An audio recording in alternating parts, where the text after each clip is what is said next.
the time is 6 p.m. Before we begin, council, please put away your cell phones. If you've got personal business during the meeting, please move for a recess. As a reminder to all attendees, this meeting is being streamed live. The camera is located directly in the back of the council chambers above the clock. Madam Clerk, please call the roll. Thank you, Madam Mayor. Councilmember Cottle? Here. Councilmember Graham? Here. Councilmember Crafton? Here. Councilmember Vlock? Here. Councilmember Rubio? Here. We do have a quorum, Madam Mayor. All members are with us in chambers. Council seat C is pending appointment. Please stand for the Pledge of Allegiance, and Councilmember Cottle, would you lead us? Sorry, it's your turn.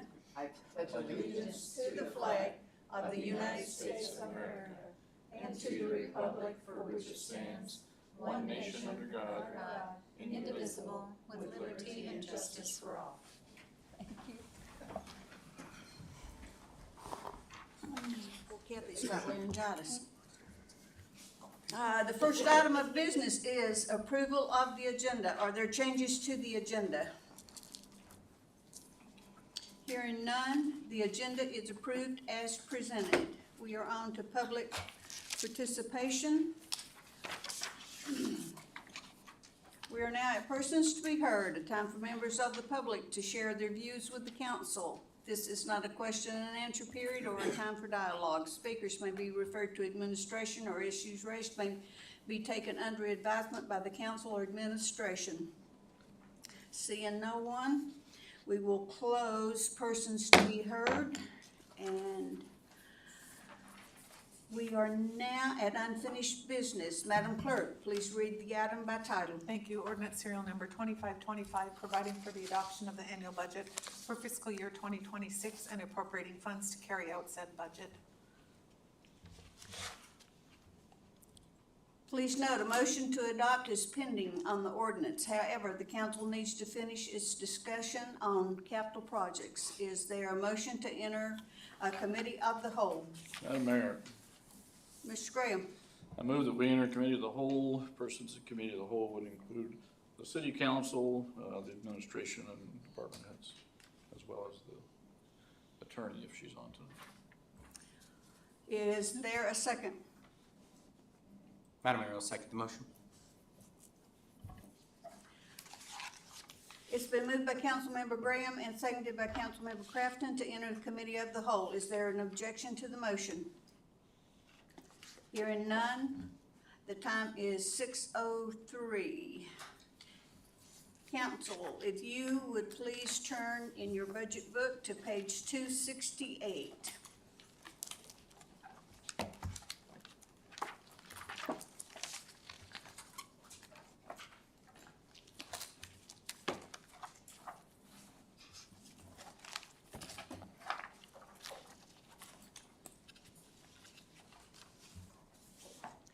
Okay, this is airport maintenance equipment.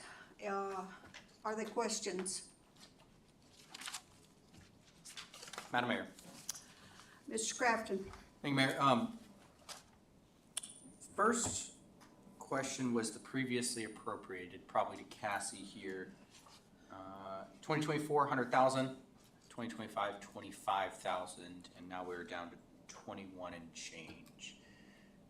And I see we have a zero balance, so I assume we're spending it. I mean, I had a little bit more detail last year as to specifically what we were looking to purchase. So if I could get some clarity there first, and then the second question would be to Eric as to kind of more specifically what we're looking at acquiring this year, because again, had more detail last year. Yes, yeah, it's been fully appropriated and spent. One second. Would you switch with Crystal?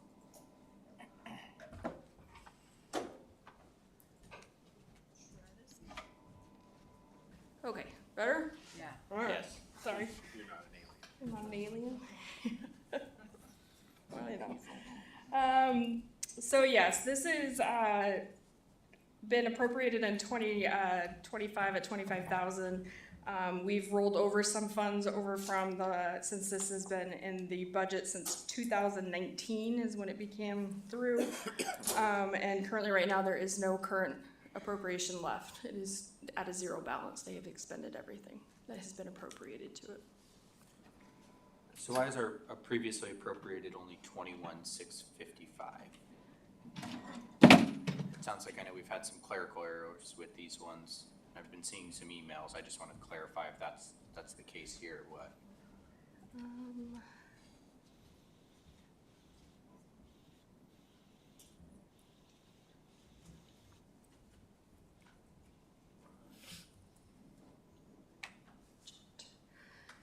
That is because there was a budget transfer from ordinance 2433 and everything was moved out.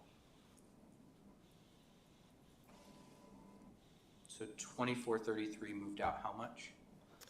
It removed out all the remaining balance and the 25,000, so it's 40,878 was moved out.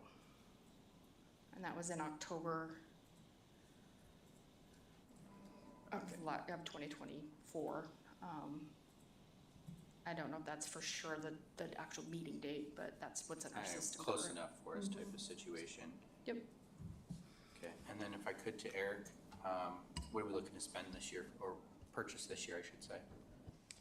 So when this fund was created in 2019, the way they used it was for smaller pieces of equipment that would have a asset identity to it. That's where so anything above 5,000 is tracked. So this would go to if they need a replacement welder or if they have a major mower expenditure. It's not the extremely large things like the Oshkosh snow blower, but it's the operational equipment that they maintain to keep the airfield up to snuff. And since it's a CIP, it has a life to it. So if it goes unspent, if they spend a certain balance but it carries over, it is available for next year. Ms. Rubio? Madam Mayor, thank you. So looking at that 2433, that was for utility fleet equipment? What piece of equipment is that? Because it looks like, question was from last year's budget, we are gonna purchase a skid steer, snow blower attachment, sweeper attachment, mower attachment, and sweeper brush replacements. Did we do all of that? And what is this transfer that we did for the OR 2433? It says utility fleet equipment, but I don't know what that means. I've got my list. If this is the fleet equipment list, correct? That is not fleet. Oh. That is just trucks and vehicles. That is for the vehicle replacements fund. Okay, That is not heavy equipment or any of okay, that kind of information. got it. Thank you for clarifying that. We did purchase the equipment that we talked about last year. So we have the new snow blower and the sweeper attachment. We purchased forks too, Correct. We purchased forks for the loader as well. and then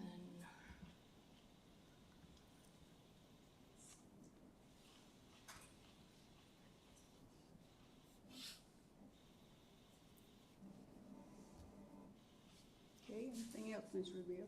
I think she's checking on what the OR 2433 was, because it just says utility fleet equipment, so I was just wondering what it was. that is when it went into the vehicle replacement fund, and it was for the 2 vans that were purchased, for the transit vans, and then wasn't there, I think there was a truck also that was purchased this year to cover the overages that were not in the vehicle fund. Sorry, 2 vans and, I'm sorry, I missed I think it was a truck. I think it was either an F-250 or 350, but I'd have to check to verify that.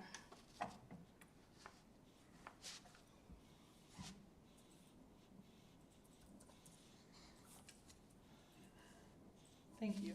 You're welcome. Okay, is there any further questions? Hearing none, we're moving on to airport property acquisition. Any questions? Madam Mayor, if I can start the discussion. Absolutely. So I've included 2 full-size sheets on your desk there. A map is on the front page, and then there's color-coded spreadsheet behind it. And this had come up at one of our previous meetings. I'd been working on an IM for it, and it's complicated, so it's taken a while. But what I asked our consultants to do was kind of subdivide the colors. So if you look at the map, you'll see multiple colors. You'll see a gold outline which shows the runway protection zone ultimate. You'll see a purple area which are navigation easements, which have to do with agreements not building certain things too high or being able to go manage tree height and stuff. And then you've got a salmonish kind of pinkish color, which is purchased properties. Blue, which are properties we're in negotiations with. And then green, which are properties that are interesting to the airport, but are kind of on the economic development side versus the RPZ. So then the question that the IM was going to help answer was, where are we with funding, and what have we bought, and where are we going still? So if you turn to the colorful spreadsheet, I'll kind of walk you through. So if you look at, we've got headers, we've got parcel number on the map, which correlates to the map. We've got type, owner, size, address, purchase, or estimate, and then status. If you look in the type column, you'll see a golden outline. That's identifying those RPZ properties that we talked about. And then you'll see the color coding. You'll see the salmony pink color are, let's see, 9 properties that we either have purchased or are about to purchase. The Gardner property hasn't closed just yet, but it's in the purchase category. And then we've got the blue, purple, and green. And so you'll see 2 columns, purchase and estimates, and they add up at the bottom. So now I'm looking at the totals down in the kind of second half of the spreadsheet. You'll see that the salmon colors add up to about 1.4 million in the purchase column. The blues add up to about 762,000 in the blue line. Future is just under 4 million estimate, and then the purples are about 1.3. All of those add up to over 6 million if everything holds true with the appraisals and the offers. And then there was a request to talk about where's the money coming from and how are we spending it. So the next group of numbers down at the bottom, you'll see AK grants and land ACQ, which stands for acquisition. You'll see that the AK grant had an original balance of 1.4 million. That's out of the 5 million that we received from the state. So the rest of that has been going into physically moving dirt and expanding the runway. We've set aside the 1.4 million for these property acquisitions. Next to that is the column current balance as of 5/5. So we have just under 550,000 remaining in that account. And if you go to the next line, pending purchases, that 536 and change are the parcels 2 and 3. So the two of the 3 parcels that the Gardeners are selling us, they add up to that. And you see if we were subtract 536 from 548, we have a remaining balance of 11,000. If we drop down to the next line, land acquisitions, the original balance was 200,000, and through transfers and appropriations, we've increased it to 900,000. And you can see the next pending purchase is the 3rd Gardner property. So that would leave a balance of 818,000. And so the takeaway on this is, if we were to, so when we purchase those properties and then we look at the remaining offers pending, so we jump back up to the blue line, 762,000. So if we say 829 minus 762, the remainder is the bottom number with the bold highlight of 67,000. So if we have 67,000 in these 2 funding sources, and we say, well, we still have 1.3 in the appraisals section, the purple, that's how we got to the 1.5 million in the request for the CIP. So we've walked you through buying the Gardeners, expending the rest of the state capital funds, spending some of the monies that have been set into land acquisition. And then when we take the rest of the purple zones, we come out to the request of 1.5 million so that we can complete the RPZ and avigation easement acquisitions.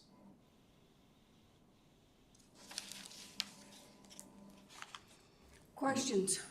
And then this would leave the green economic development zone untouched from this project. Correct, unfunded. Not untouched for the airport, but untouched from this funding.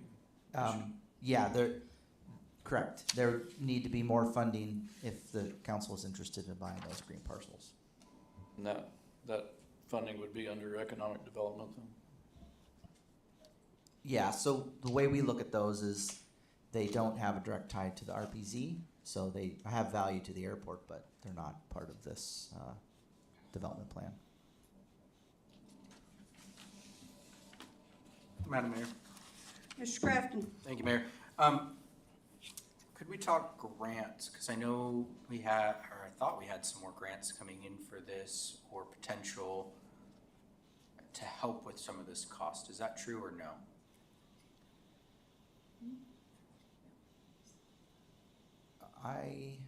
Do you remember one? Oh, yeah. We had 3 million that died on Biden's desk. And so maybe Crystal can talk about its status. Crystal?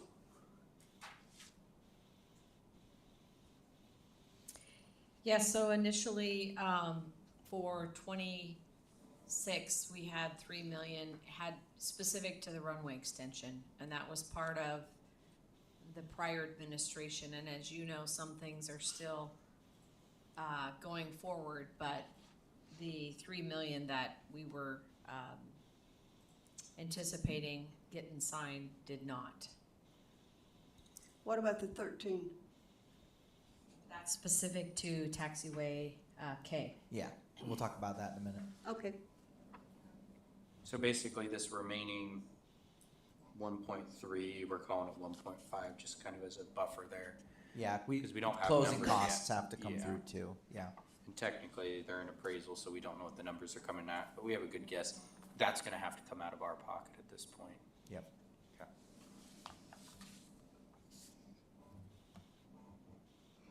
Any more questions? Okay, we are going on to the Airport Business Aviation Center City Hangar. Questions? Madam Mayor. Mr. Graham? So I see on this one, obviously a multi-year project, but it's listed as construction. And a $50,000 proposed sounds more like a plan to come up with a plan. Am I missing something here? No, through the mayor, I would agree. Maybe Crystal wants to talk about this, but we are proposing to some joint grantees about this. So I'll let Crystal take over. So this is something that Mr. Giddings worked on before he left, and that was to do a conceptual, just a really quick conceptual, making the airport a destination. And so what we continue to hear from a lot of the owners out there is to have some kind of amenities where they could do stuff out there. So this was the design, the conceptual design, and we have not move that forward until we're sure we're gonna have all of the infrastructure there to support it. Mr. Graham? Sure, following up here. So I've actually seen a couple of different plans for, the aviation center. One of them had, an FBO full-time operator out there operating it. And as I recall, it was like a $12 million project, which would include the ability to process passengers in the future and things like that. What are we getting here for $2 million? Through the mayor to Mr. Graham, that is true. There were different iterations of what that concept would look like and some anticipated funding requirements.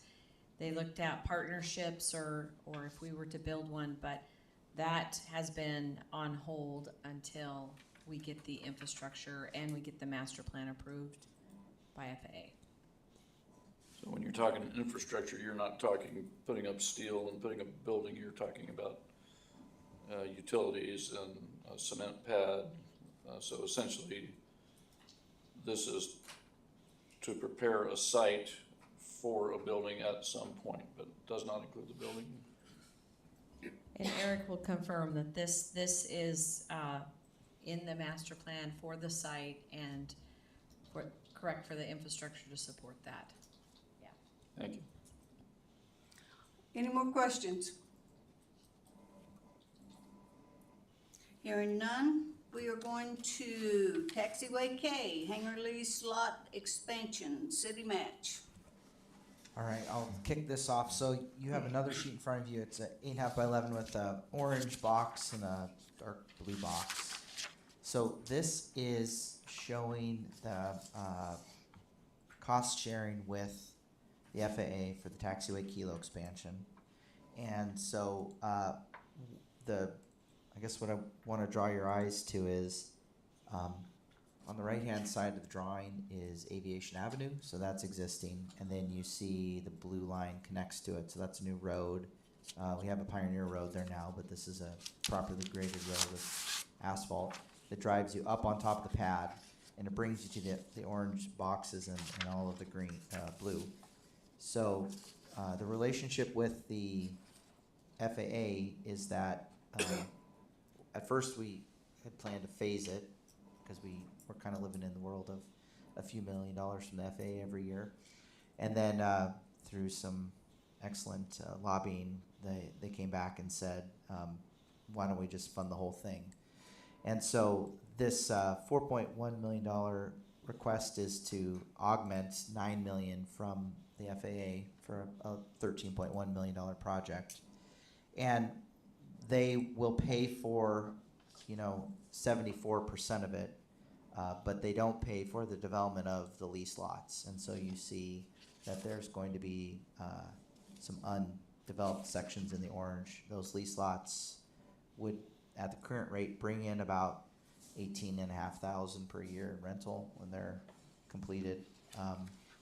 And then there are certain things like they'll pay for water and they'll pay for electricity, but I believe we're going to be paying for the sewer system.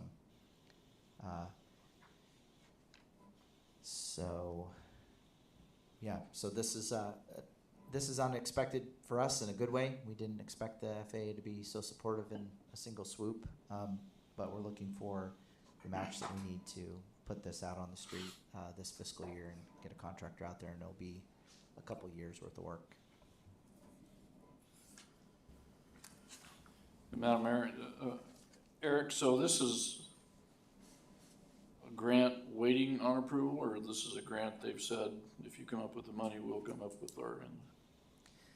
Yeah, that's a great question. So they have started their paperwork, but we haven't seen, and so we submitted the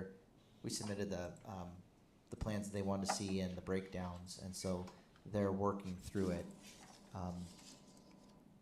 Crystal might know the timeline on the approval, but we haven't signed anything just yet. And Cassie, so we put, $4 million into this account, and it stays in the CIP account until it's unused. If this grant doesn't come through, how do we pull the money out of that account to make sure it's not just moved around, that it's continued to be used for this specific purpose in the future, even though the funding match isn't there? Correct. So what would happen is, dependent upon when we receive, if we should receive this for any reason, at that point in time, it is deemed abandoned, and then that is when we will, at the end of the fiscal year, return it to the fund balance of the construction fund, of the airport construction. The only way it would be able to be moved is through either ordinance to a different, within a fund, and then a resolution to move it outside the fund. So it just depends on or the opposite of Through But the yeah. chair to the council, I also think correct me if I'm wrong, once you receive the grant, you'll have to do a resolution accepting the grant. So in theory, if you weren't comfortable, you could do a resolution accepting it, married up with an ordinance appropriating the match, and that would just be a later appropriation. Or you could do it ahead of time in here pending. Right, I understand that. My concern was, you know, the grant doesn't get funded on that end. You know, so we've got $4.1 million sitting here, so to speak, in an airport construction fund, which is intended for a very specific purpose. I just don't wanna see us, you know, that's a huge chunk of money for us. So for instance, we had I believe it is in 2024, the council approved a roughly $1.8 million match to the EPA grant. And that EPA grant came back in that said no match, so that money has returned into the fund balance. And that returned last year. Once we received the fund, I turned around and just automatically put it in, so it goes away. So that's just an instance of what you'll see. Mr. Crafton? Thank you, Mayor. Eric, did you say, so once this is developed, you said we'll have new lease lots. Did you say how much we would be getting from the leases there? Yeah, so my quick math is it's about 7.1 acres, and so it's about 18,500 per year in lease revenue. For $4.1 million that we're putting out? Yep. And then what would be our operating revenue to maintain this area, keep it plowed? The gates that are gonna be put in here, electrical cost, and So the electrical cost that we would pay is some of the lighting on the taxi approaches. We use LEDs, so it might be $100 a year. They're pretty inexpensive. We will have a new gate. That gate is part of the FAA CIP, so our match is in that. Operationally, we probably spend, you know, probably $1,000 a year per gate. So it'd add another $1,000 to keep it running and keep it updated. So it's a substantial increase, which is one of the reasons we've asked for the new roads airport position for and then maintenance. also snow plowing cost. Yeah, so that'll be more staff time out there and more contractor support.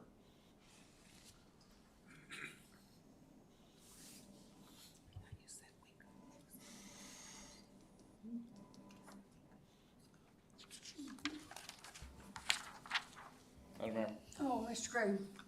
unless there are other questions on this lease lot expansion, I'd like to back up to the aviation center, if the council has no objection.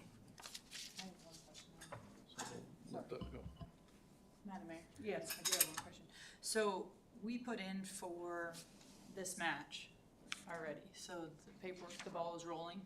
With FAA? Yes. Yes. So can we, just asking, can we hang from doing this? Can we wait until we get that check and then come forward with this instead of moving it? That's what I don't know the stipulations of the grants, So of the grant. Cassie has a, So this FAA is really specific in regards to that they want to have that commitment before they offer that grant award. So they tend to like to see it in the budget so that they are saying that we are making a commitment before they process all the grant awards and everything that goes along with it. So a majority, that's why like with the EPA grant, it's the same thing. The federal government's really specific about wanting to see the commitment within the municipality that they're awarding to, so that they're not gonna put all the time and energy into that grant before they release it to you Thank you, or I appreciate return it. that. Madam Mayor?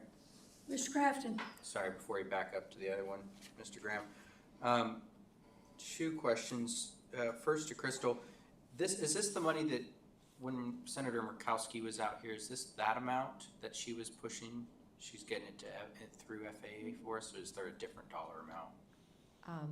To Crafton from the mayor, this is really a result of the FAA Reauthorization Act, because it allowed our AIP funds to be eligible for economic development, which this is considered. So you are correct, when both senators came out to look at the airport, that was their intention, to verify that we had already progressed to a level that we said, and then they wanted to look at this area.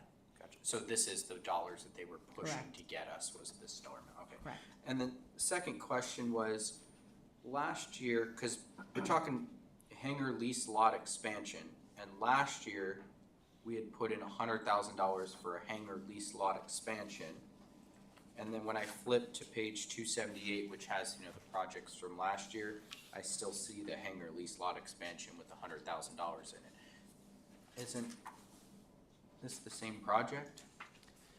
I can answer that one. So that's typically used in support for existing lease lots, if that makes sense. The ones that aren't eligible, because typically, like Crystal said, typically the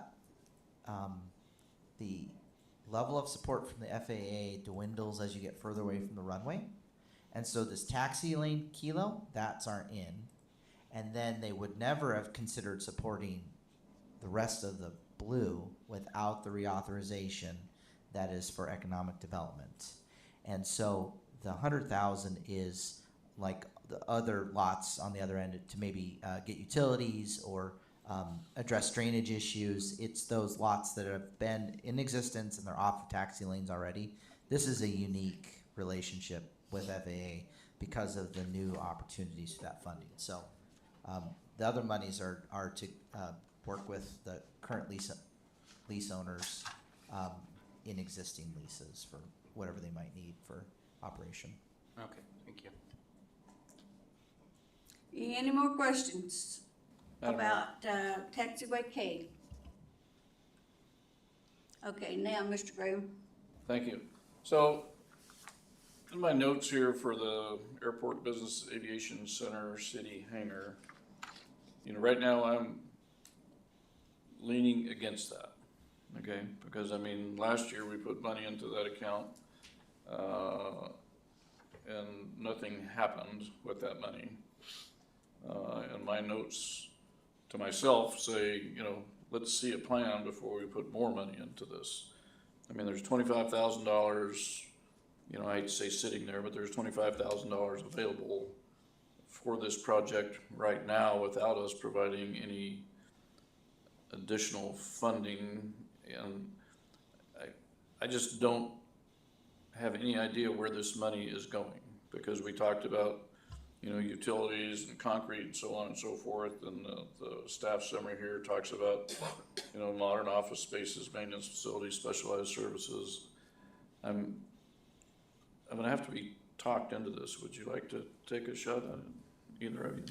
I can. So in the master plan, we show this sort of facility, and it is, of course, not ranked as high as getting the runway extended.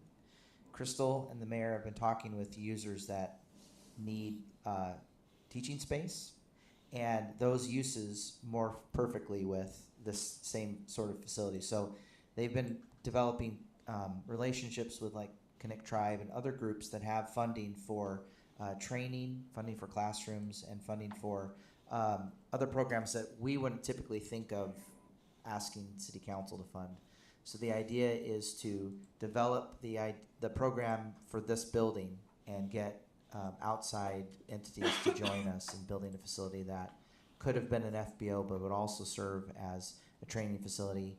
We have a lot of interest from flight schools because Merrill Field is going to be severely impacted next summer for a huge paving project, and their airspace is so congested that they desperately want to move out here. And so when Crystal and the mayor started talking to local entities that had money for training, the footprint could stay the same and the use could morph for that sort of support. So the idea of this funding is to develop the program that you were asking about, Mr. Graham, so that we could bring it back to the council and say, we have interest and it could be developed this way with these partners. And then we would circumvent the slow process to get FAA to fund it. This is very low on their priority list, but it would mean a lot for activity at the airport if we found a way to get a different partner. I would just add one other thing. The difference between last year and this year is the FAA Reauthorization Act that not only includes workforce development projects, which is something that's happening over in Palmer, is that they can utilize AIP funds for workforce development now.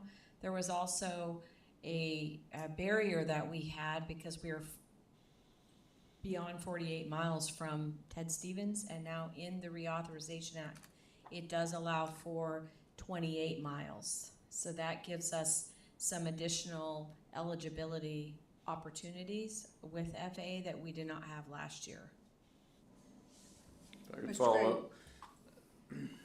So where I'm at on this, and listening to what you said, you know, we have potential users, we have potential partners, we have potential uses, you know, which would benefit the city in many different ways. So we have put these partners together in a room, and we put these big sticky notes up on the wall and says, what do you want, what do you want, what do you want? And that's where we are right now. So I don't see that being any different this year than I did last year. Basically, we've just asking people what do they want, and we're thinking what can we do, and we're gonna take and we're gonna hand a check to a consultant and say, develop a plan.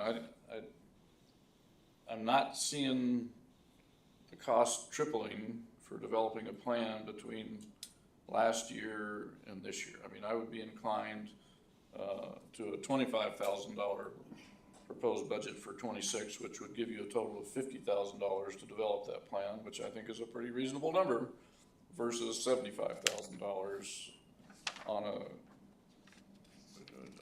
bet, you know, essentially, because we don't know where this is going.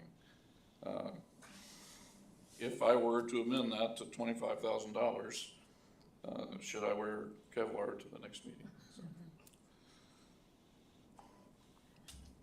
To Mr. Graham, I would say that that is right on is where we are, is in the idea, conceptual, is there a need in the market for this? And so we want to make sure that what's in this plan, we are still moving it forward. But I think your 25,000 would be adequate for where we are. Thank you both. Let me add one thing. Metsu College is, they're going to have a ground school. And we have talked to them on 2 different occasions. And the reason that we said, you know, bring it to our airport, no, they won't, UAA won't let them do that. But we have a friend on the Board of Regents, and so we have reached out to him because, you know, we're always beating the drum for Wasilla. Madam Mayor, Yes. all right, bear with my voice here. Through the mayor to, I guess, Crystal. So I know you've been talking with other people, so a couple questions I have is, number one, how far out are we from having the airport master plan done?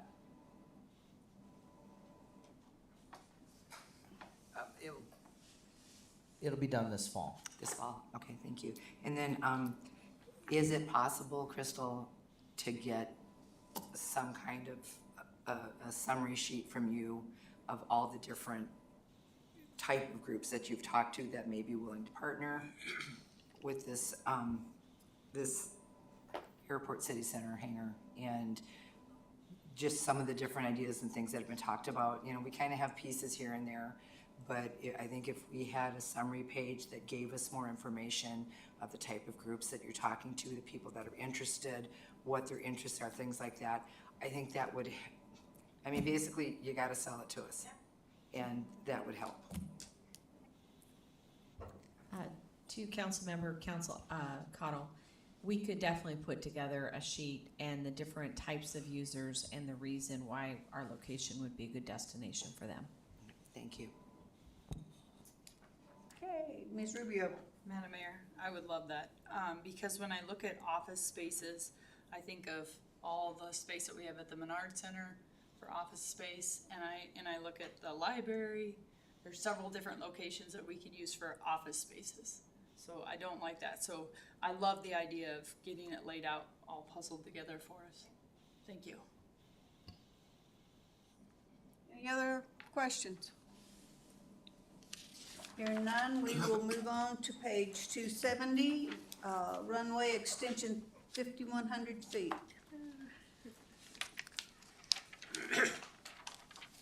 Any questions?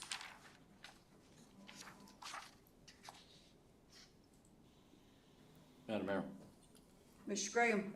So we've been working on this for a while, obviously. So this year we're looking at $500,000. Next year we're looking at triple that amount. Why would next year be so markedly different than previous years?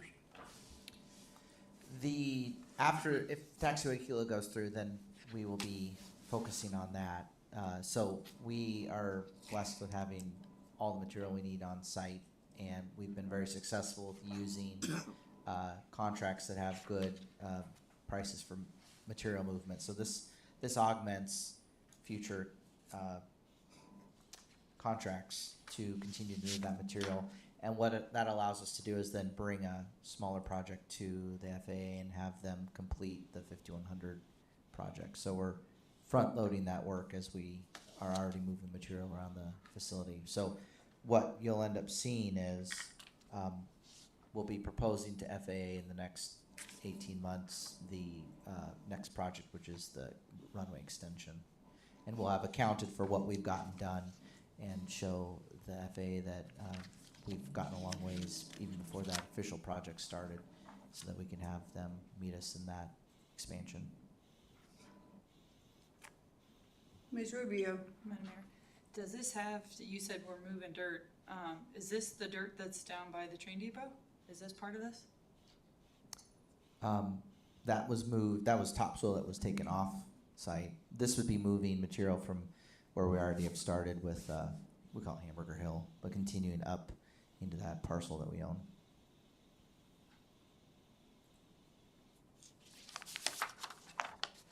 Thank you. Any more questions?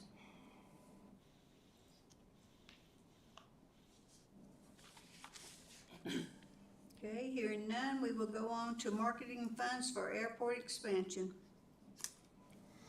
Madam Mayor. Mr. Crafton? Thank you, Mayor. Why so $70,000 for marketing? I feel like that's a pretty steep price for. Oh no, I don't know who to answer. Thank you, that Mr. question. Crafton. I'm glad that you asked that question. We have, actually, just last week, we did, received the draft of the implementation plan for the airport, and that is the near-term, mid-term, and long-term plan for the airport. And with each segment of that plan, I think, and Eric, Public Works can confirm that as we're talking to people, we have to be very, very clear about who we're going to attract and what we're going to be compensated for, and there's a phased approach on how we do that. And so just like any industry, the aviators are very clear about, do you guys really know what you're doing or do you not do? So this was something, again, that Mr. Giddings, before he exited, had engaged with a conversation with other consultants in the aviation market that said, when you get to a point of implementation, make sure that you're very clear about what you have, what you're going to provide, what your contracts look like, how and when you put people where you put them, because if you don't, you may end up with users in the wrong place or things that don't exactly align with this. So rather than just putting the plan on a web page and hope that you find us someday and you tell us how much you're going to spend there, this is really putting some intentionality behind it. So I had talked to two consultants in Anchorage that are working at the Ted Stevens Airport for the consultants there, as well as Fairbanks, and said, what does it, what is a cost to start looking at this implementation plan in the different phases and connecting with the, for instance, like an FBO, or connecting with the types of customers that we would want out at the airport. So that is what that's where that number came from. If I could continue, Mayor. Why did we put this in CIP instead of in the marketing dollars for the airport itself? Because I feel like this would be an operating expense or even fall under your operating budget for as deputy administrator.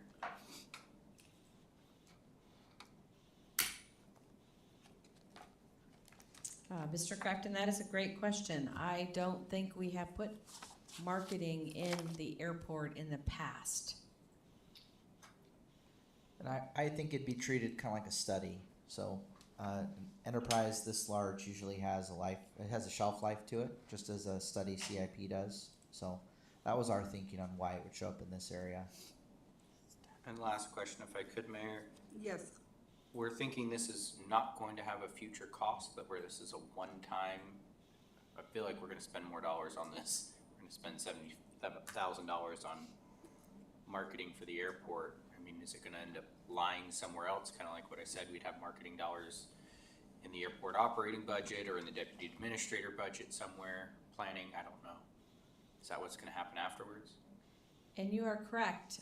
Like the SEDS, we did a marketing blueprint for 24 months, and then looked at the estimation to deliver that product, whether it was articles or social media or contracts. So there would be a cost associated with each year after we implement the blueprint. But this is to give a really specific roadmap on how we're going to move. So whether you're talking to somebody or Cassie, we're very clear about what we are going to offer. Do we have an estimation what that cost would be? No, but I will Continuing say, operating what we have seen in the past, like with the SEDS, is between $1,000 and $2,000 a month. About $24,000 a year, potentially. Nikki? Mayor, back to your marketing plan. Now, you mentioned consultants. Do you have consultants already chosen? Are we talking about having an ad agency also involved with setting up strategic, advertising to attract? How are we gonna do it? How are we gonna pick the consultants? I know you mentioned this, the ones that are working with Ted Stevens Airport. Now, are they, I guess I wanted to see what the expertise is on something like that. Yeah, consultants or an advertising strategic plan. So that's just all. There's some different. Yeah, Mrs. Velock, it is specific consultants in aviation. So they would give us the blueprint that we would take to an agency or just do it internally to quantify what those costs are. But there are 3 or 4, I know, within Fairbanks and Anchorage that have, that's all they do is just look at aviation, airports, and how you market those services. Yeah. That's good to know. Thank you. Mr. Graham? Thank you, Madam Mayor. So, one thing that caught my eye here in the staff summary is keeping political representatives informed about project progress and plans. Now, I've been on the board of Alaska Municipal League for 9 years. So you've got 165 different governments that you're dealing with. You've got the Alaska Commission of Mayors that you're dealing with. If the message isn't the same, you have no message. So are we gonna funnel all this information through our lobbyist, or are we just gonna have them tell the lobbyist what they're saying? But I really see the opportunity for us to blunt the tip of our sword by delivering an inconsistent message, because a lot of times that's exactly what administrators and politicians are looking for, is some sort of inconsistency, so they can say, well, they obviously don't know what the heck they're doing. So what does this mean here, keeping political representatives informed?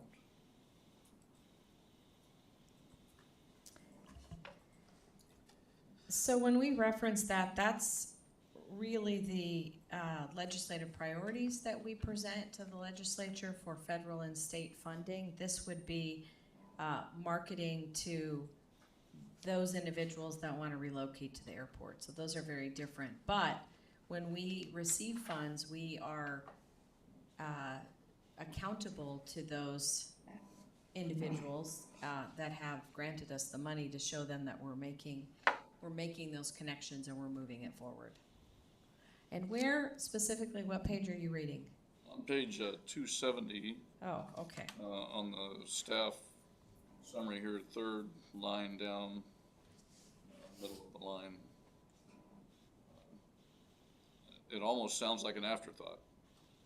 Sorry, it almost sounds like an afterthought, and keeping political representatives informed about project progress and plans. I mean, that's like me as city councilman going out and, telling our state representatives something, and then the mayor telling them something different than our consultant telling them something different. I mean, if we don't have the same message, and if somebody's not in charge of that message, which in this case would be the mayor, and in this case, it looks like it would be our lobbyist, is a huge mouthpiece for us, and those.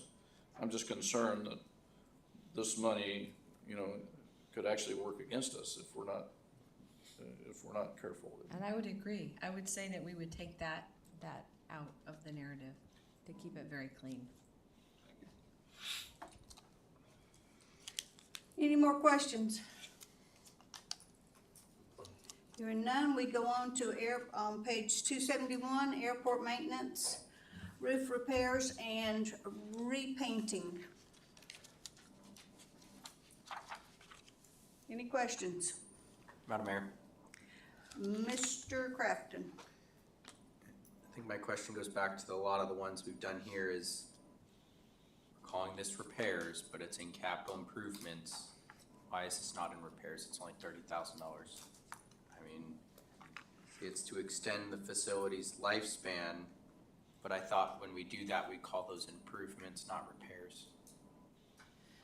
Through the mayor, yeah, I'd call it deferred maintenance. So it's a large enough need for a specific asset that we broke it out.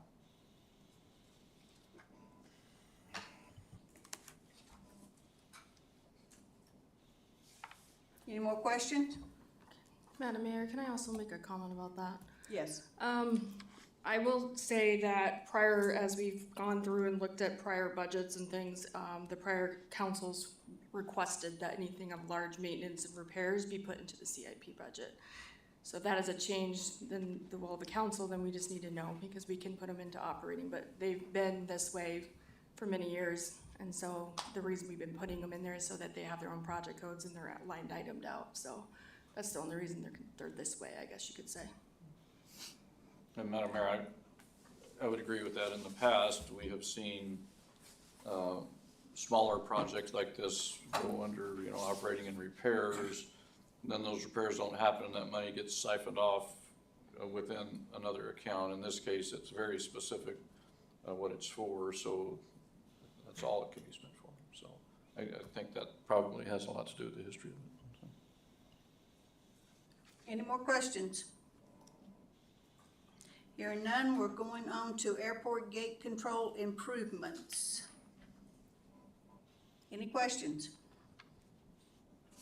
Madam Mayor. Mr. Graham? So, previously appropriated $50,000, still in the bank, $50,000. FY 2026 proposed $100,000. I didn't. What was it that we were going to do this year that we didn't do?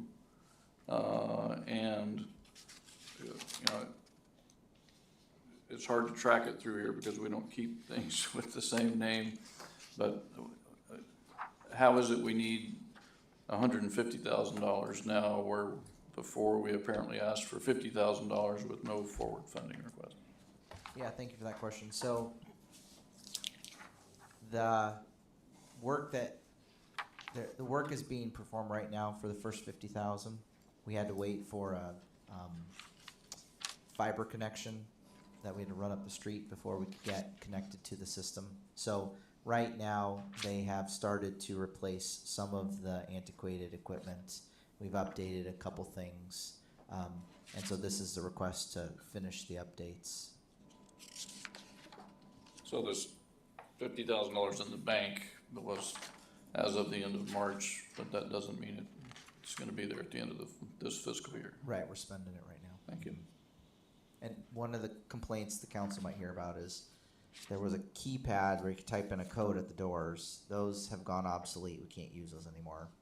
So we're transitioning the equipment to a key fob or a fob system, but those fobs are really expensive, and so we're transitioning to a barcode system like you get at the car washes. And so those pieces of equipment have to be updated, but they'll be very inexpensive, so we can be generous with our clients and they can have them on their cars and we have them registered. So we're making some hardware upgrades and some connection upgrades. Any more questions? Madam Mayor. Mr. Crafton? Thank you, Mayor. And what's the long-term operating cost to keep those updated? The motors themselves tend to be the update, the operating costs. They have to be realigned a couple times a year. So I think we generally run in the $5,000 to $10,000 for contractor support every year, keeping those gates operational. Any more questions? Hearing none, we are moving on to page 272, airport apron improvements. Questions?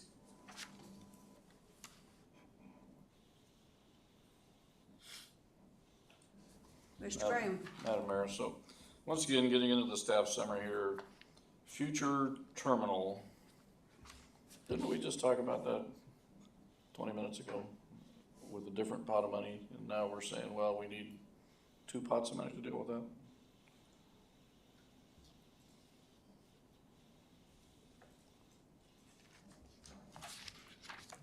Earlier we had talked about developing a plan for the airport terminal / FBO, and here we're talking about incremental improvements to the apron which would support a future terminal. Seems to me we just use those almost exact same words to justify some money elsewhere. Yeah, I don't think terminal was what we meant to say. We were talking about tie down, hard stand stuff. So the idea behind this funding is that we have changes we made for readdressing parking spots. We have been moving where vehicles can park, long-term storage vehicles. So there's these little projects around the airfield that we're trying to make things more efficient. You may recall that we were able to use some of the funding. We added funding to Apron E, and we added 5 transient tie downs next to the fuel station. We have some more parking upgrades so that we have people out of the way of the vehicles. So terminal wasn't intended to mean the big project we're talking about. It has to do with tie downs and hard stand areas. So just paving to make it more efficient. Thank you. Further questions? Okay, hearing none, we go on to utility extension to lease lots. Any questions? Madam Mayor.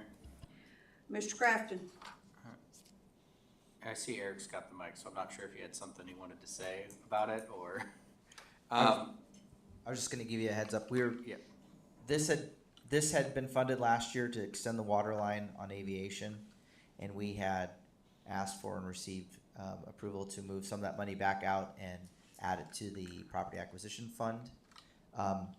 There is still the need to move the water line down aviation, like we discussed. That some monies were left in it, and then we've been contacted by one of the leaseholders that doesn't have a building right now, that they are planning to build a hangar. And so the intention for these funds is to move the water line down and get it across the road to that Hamburger Hill area so that we have service to more of the developable land. Madam Mayor, if I could continue here. So utility, I assume, just means any type of utilities, whether it be electric, gas, water, sewer, right? Correct. Usually water, unless we are expanding. Then why do we have another one called airport water main extension? If you go to page 278, we have a specific, and when I was looking at it in last year's budget, we have one that's utility extension to lease lot, which is the one we're talking about. And then we have the airport water main expansion. Gas, sewer, Do you wanna explain that? So this utility extension to lease lots is for natural gas, sewer, and electrical. We currently have MEA on contract for some work out there at the airport for the lease lots. And then you are correct, we have a water main line extension that we have in, the prior year budget that we removed some funding I remember when we moved that in to April, property I believe, for acquisition, the property. But there is a smaller balance left in there. 125. So that they're working through to do the plans on that one. So yes, there are two different separate pots. One's for water, one's for the other three utilities that we're utilizing. So Eric, you were saying that this was for so this is not for the water main extensions that you were just talking about. Right, yeah, I was mistaken. So we have only $35,000 that have come out of here. You're asking for another 200. Is it the airport water main extension that's the one that actually needs additional? Now I'm confused. So any new developable, lots will need all utilities, so, because they've been separated in the past, there's the water fund and this fund is the request. Why did we separate them? I think it has to do with, well, I don't know exactly, is it because of, is it still airport monies that are paying for it, or is it water, okay. Clarity, I suppose. I think because we thought the water was gonna be a lot more, because we actually have to, It is very expensive. it's more expensive and it's a huge project to do the water line main extension. So I think we thought because it was going down all of aviation and But doesn't it go against the enterprise, the water enterprise as an asset? it does. Yeah, so it'd also show up as assets on the water side as well. And I think we also thought that FAA would be able to possibly pay for part of it, so we wanted it separated out as a match if it was possible. But I don't think we ever heard back on that one. So it almost sounds like we probably should just move the 125 into that.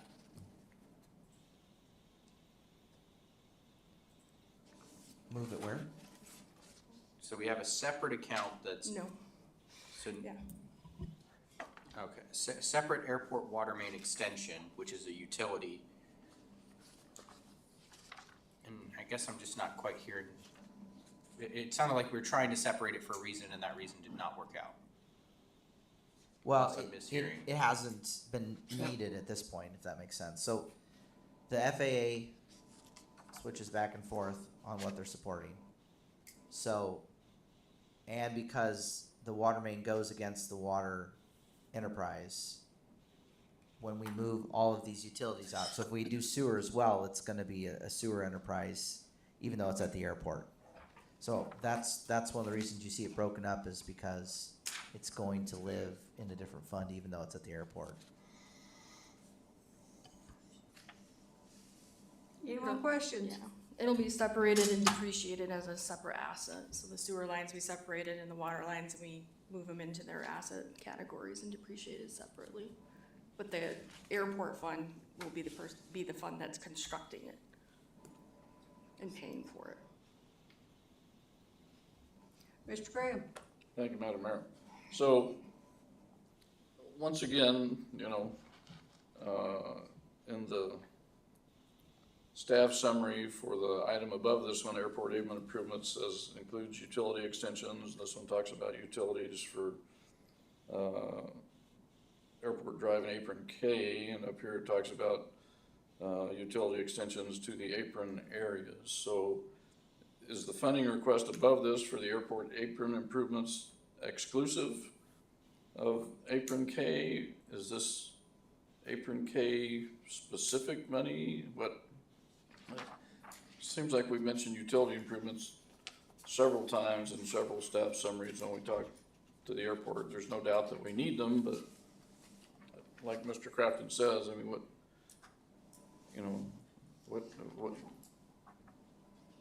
are we just moving money around to move money around, or are we earmarking money for Apron K, and then we're earmarking this other money for anything but Apron K?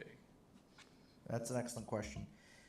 We live in a world where FAA is very specific about what they'll pay for, and so we have to meet our match with FAA through that taxiway kilo that we talked about, and then we have needs for the airport that may touch Apron K but aren't part of that funding. So we wanted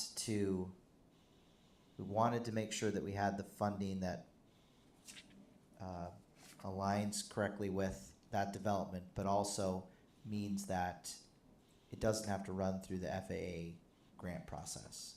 So we're still working through this with them, but they will make a final determination on what they are willing to pay and what they're not willing to pay.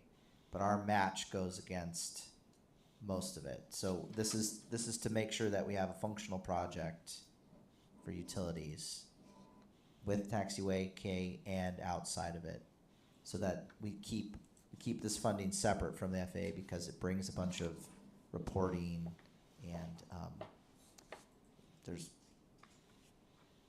that's the depth of my grant reporting understanding.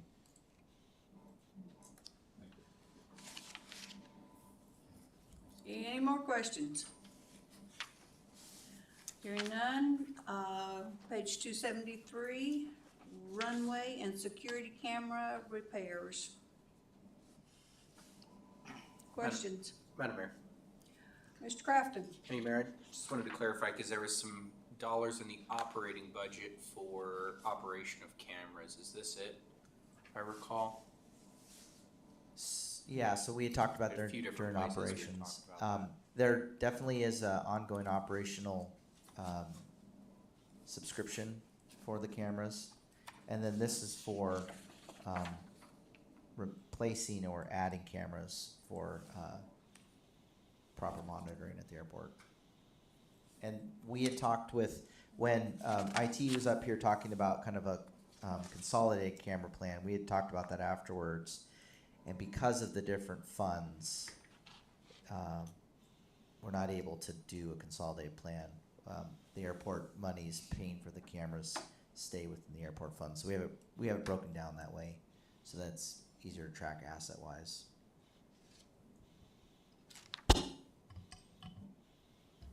Mr. Graham? Thank you, Madam Mayor. Staff summary here says, funds to provide camera system upgrades at the security gates, blah, blah, blah, blah, blah, blah. Why is this different than the airport gate improvements where we specifically mentioned cameras and fiber? I mean, obviously, the part that deals with the runway Yeah. is different, but here in your staff summary, you're saying this also deals with the gates. I don't, once again, are we mixing, commingling assets, as a divorce lawyer would say, or what are we doing here? We're definitely married.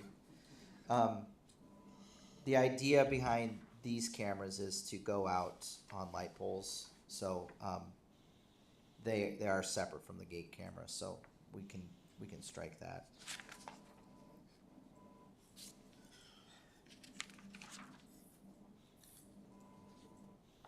Any more questions?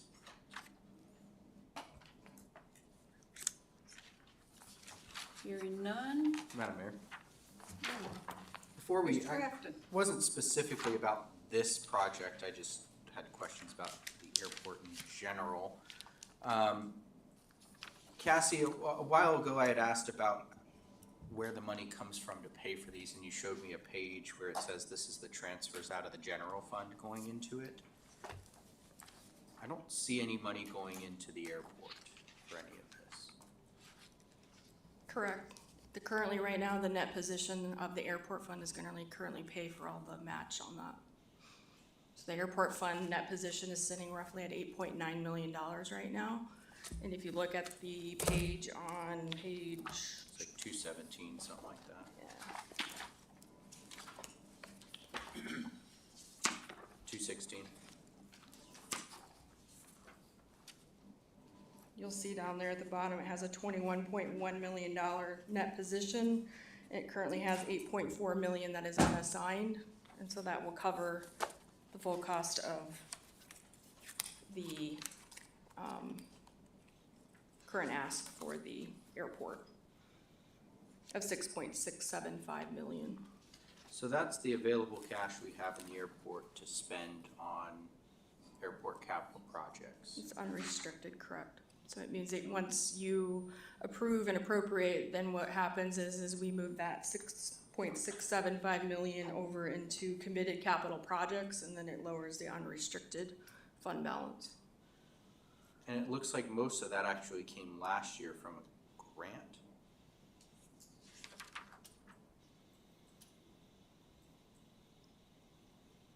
And it's been accruing also through the transfers in from the general fund.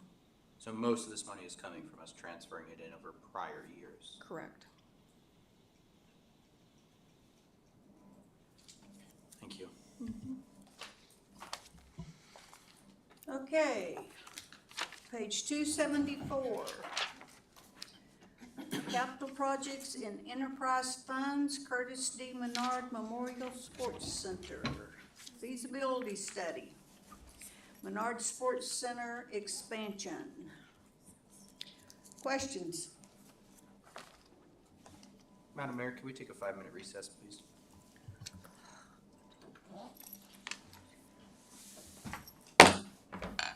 We'll take a 5-minute recess.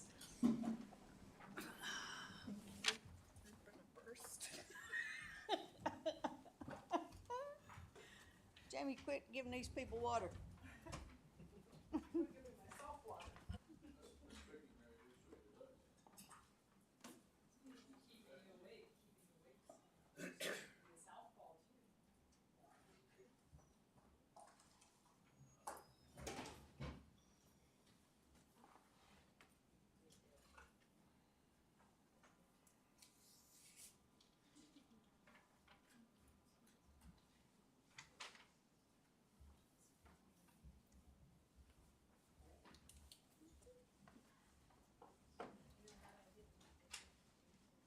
You have to know those chairs are much more comfortable than these chairs. These chairs are huge upgrade from the 4 years ago. Just gonna bring it there, that's just gonna bring a desk in.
So thank you.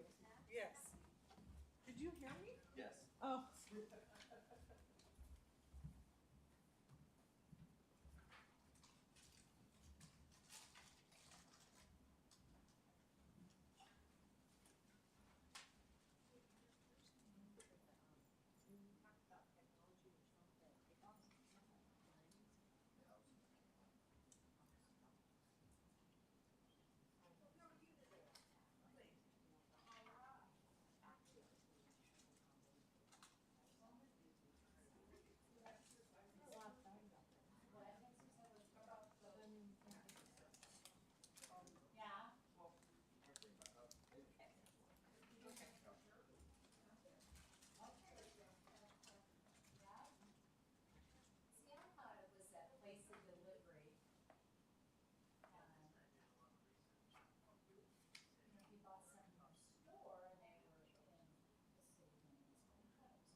every one out of South Dakota when you deliver someplace else.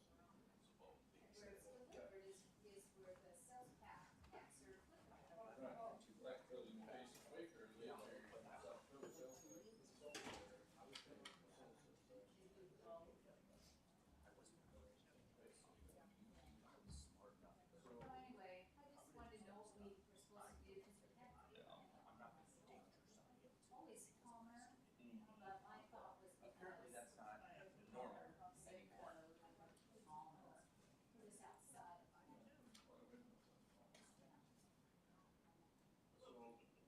My boss is like, what? So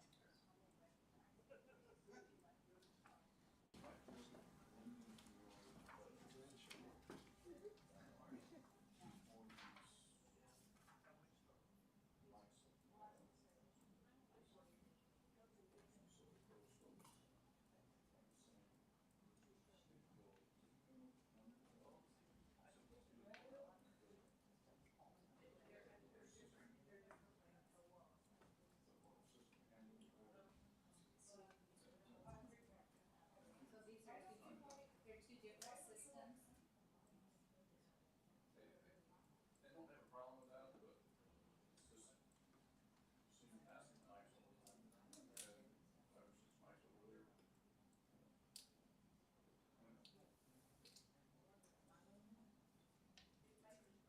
Just one thing color coordinated. If it's not, yeah, and, I mean, if it's not a feasible thing, because we're at the limit for these type of mics. Really pay this bill plan before we start putting dollars on it. Gonna buy a trolley. Trolley. It's all right.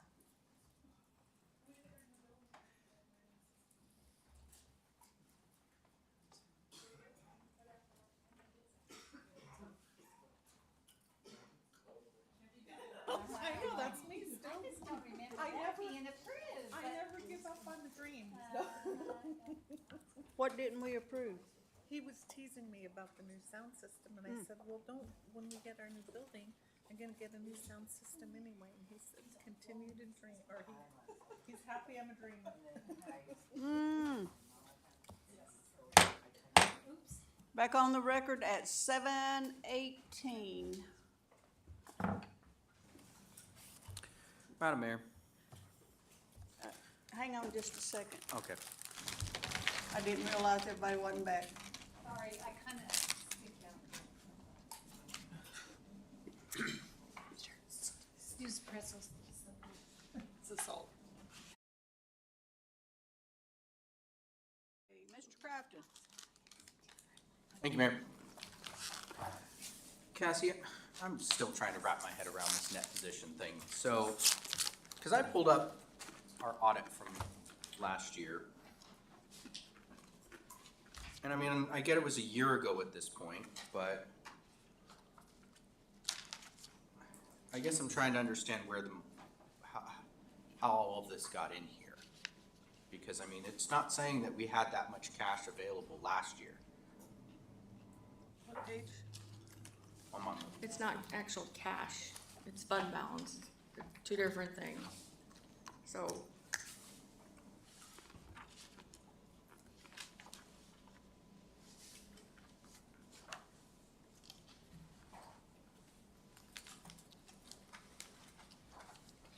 I'll have to pull up the audit, I mean, and see what you're looking at, cause I don't have it in front of me at the moment, so I'll have to, give me a couple minutes or something on it. We'll Talk about talk something later else, about it. then. because I mean, Another recess, no, it's okay. We'll chat later about it.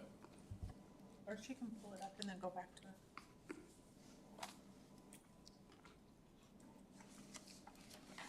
Okay.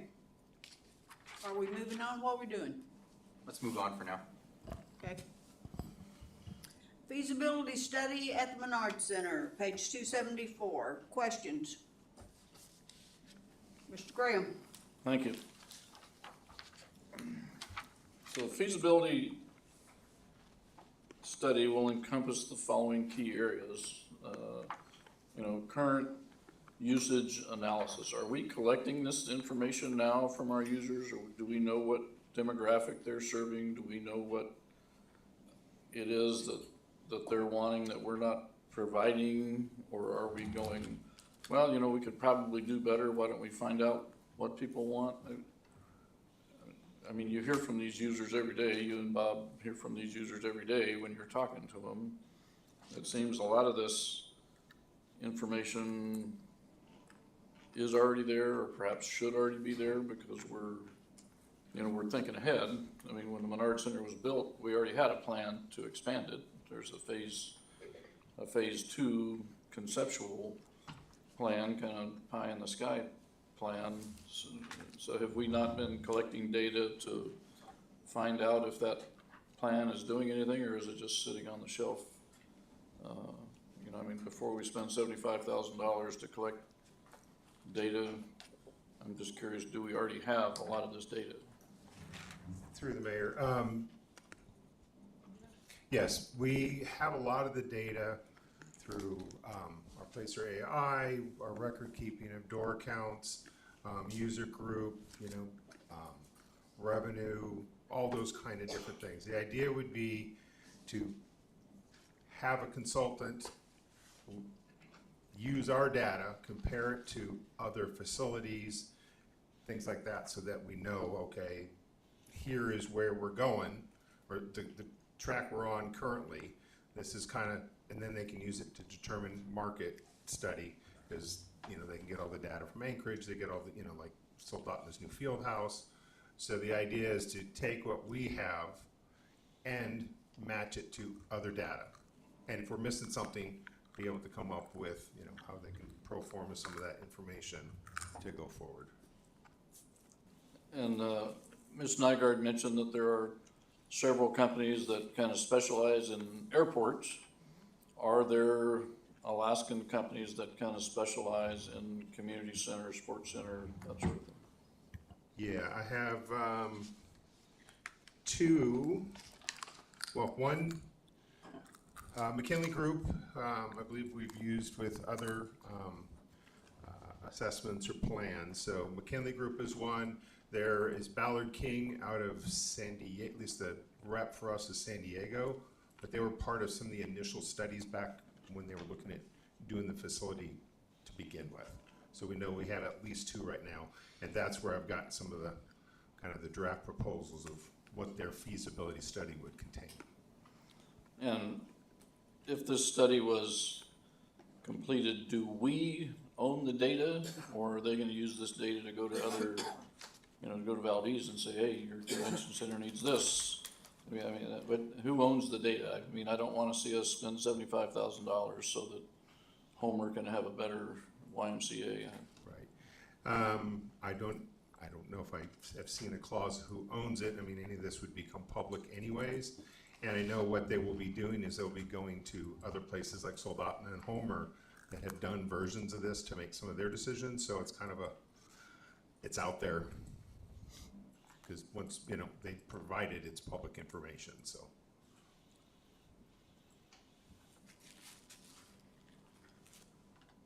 Any other questions? Mr. Graham? Thank you.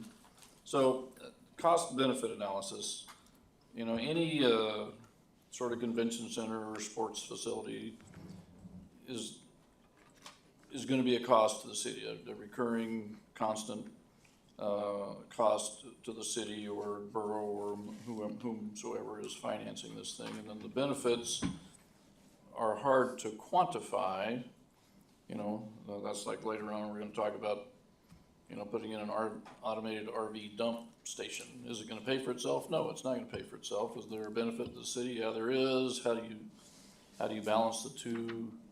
That sort of thing. I don't know, the benefit analysis just seems kind of tough to me. Just identifying the benefits is one thing, and identifying the need for those benefits is important, as is identifying the cost of providing those additional services or benefits. But So the way the proposals, or the indirect proposals, because it hasn't gone to RFP, a lot of these items are kind of like a menu, and there are multiple items on that menu that I didn't necessarily select, and there were some that we selected. Certainly, when we go in, if we go to RFP, then we can define exactly what items on that menu we want to study.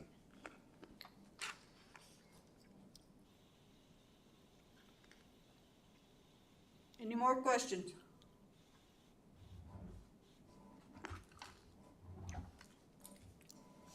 Hearing none, we will move on to page 275, sidewalk repairs, concrete.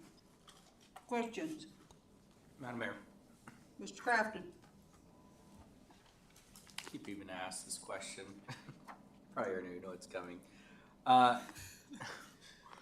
looking through last year, and I remember after we did the tour, there was some sidewalk repairs that were already completed, but we don't have a CIP for that last year, but this year we do. Correct. So, And if I turn the page, we have building improvements, so I'm like, so what you saw on the tour, so last year, and Cassie can pull it up, we had parking lot expansion and improvements. Because of the budget cycle until July, by the time part of last year's plan was to seal coat and stripe the existing parking lot. We ran into rain, we ran into not being able to do anything, so we kind of shifted of what other improvements we could make to the whole facility. And we had, in the end of basically summer, some money that we could take care of some of the concrete repairs to improve the parking area. And then this item here is to focus specifically on all the other concrete repairs that we need to do.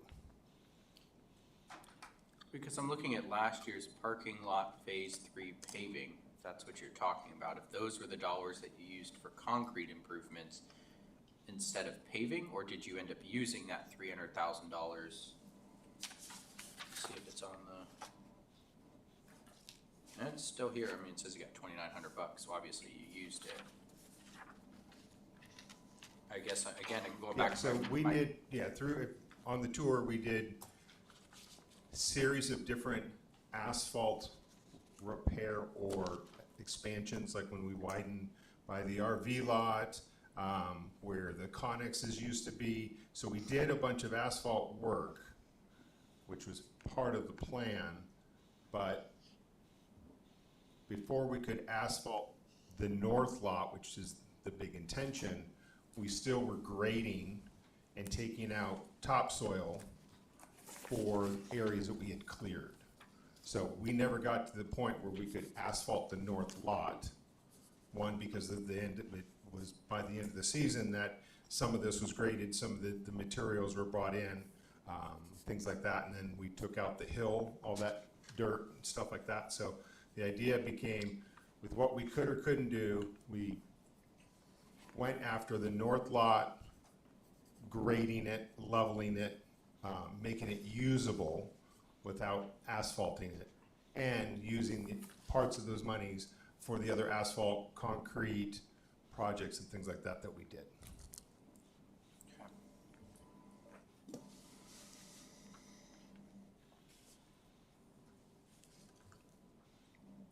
Any more questions? Madam Mayor, Mr. Graham? I'm not a contractor, never have been, but I have shoveled plenty of concrete as a young man. And that was in, the Southwest. Totally different,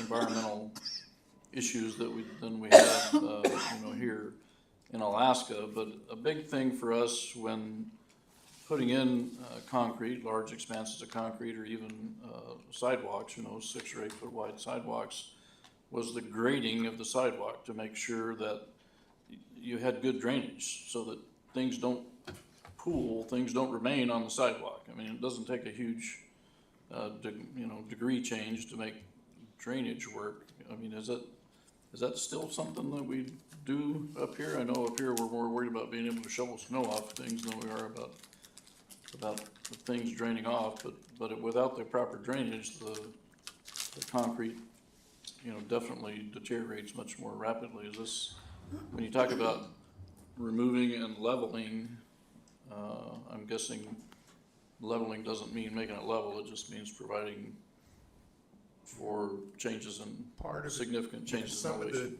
the patchwork that we did, they didn't properly use the right material underneath. So we had lots of concrete sections that were popping. So the idea is to dig down, put in the right material, like we did on a few of the spots, and then put concrete on there. Our wear and our tear is 20-plus years of bobcats and plows, metal banging on the concrete, chipping it up, and lots of sand and salt. So all that kind of wear and tear, we've really developed some pretty, worn and damaged areas, especially on our primary walkways. On the backside right now is kind of where we would be looking.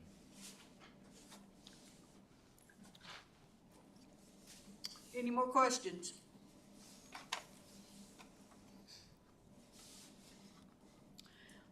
Okay, we are moving on to ice surface covering systems for events. Questions? Madam Mayor. Can I give a quick intro or an update on this one? Sure, go ahead.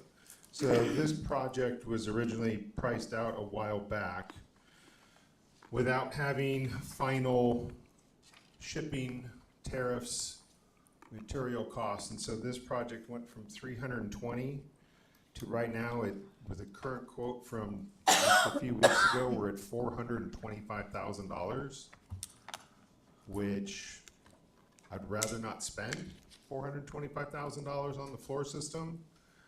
But we have received a bid for replacing the turf field surface for $325,000. And I do have narratives for those if you wish. I can provide those for you. So right now, the ice covering system, which is what we use when we have the ice in and we have events like the wrestling tournaments, large scale, events that we have, like, whatever when we go to cover the ice. This is a single system, insulated, locking surface with racks. Our current system was used. It's 4x8 fiber board that is fractured in fiberglassy when all the kids and our staff help put it out. And then we have blue flooring, which is basically 1x1 tiles with plastic connectors that in general, we're missing 5 to probably 30% on each one of those tiles. And it's an appearance thing, and it takes twice as much storage. So that was the reason we wanted to do a new floor system. The new floor system right now, not that it's not gonna get cheaper, but is a lot of money, and I think we would get more bang for our buck if you were so inclined to look at considering the turf field surface. Mayor, Nikki, turn your mic on. can you explain again the difference? I understand you had a bid for the 425,000, and what additional do you get for that 100 grand that you don't get for this 325 grand? So the original bid was 320. When we first researched this during last budget cycle, we requested some updates on the pricing. So the flooring itself went from 245 to 315. Okay. Then tariffs, and then we found out shipping right now is running $65,000. So the price tag of this just kind of kept going based on when we submitted stuff for the budget cycle and things like that. So by the time we could get a clear picture, you guys already had your notebooks, but 425 is about as up to date as I can get it. And it's reality right now. Okay, so then the 325, you're saying you could live with? For using it as the turf Okay. surface replacement. Okay. So Do you think it's worth 100 grand for us to get what you want now and then not? And then So- have to come back later and do upgrades, or? a big part of the ask, the big part, am I not? Fine, just give it a second to connect. Yeah. The big part of the ask is not trying to ask for too many things. And my goal was, as we had developed our capital budget several years ago, is to have one major thing and then a lot of our small projects, right? But when that price tag went that high, my priority kind of shifted in my head of, I mean, would I like to get both projects done? Absolutely. But if, from my chair, we were trying to be just cost effective and not trying to push the the flooring plus the other concrete, other building and equipment repairs, I'm trying to keep within that $500,000 range and not push it past that. So in our evaluation, we would love a new floor, but we'll have more impact on replacing the turf surface right now because of its cleanliness, the man hours to maintain it, painting, and its condition overall.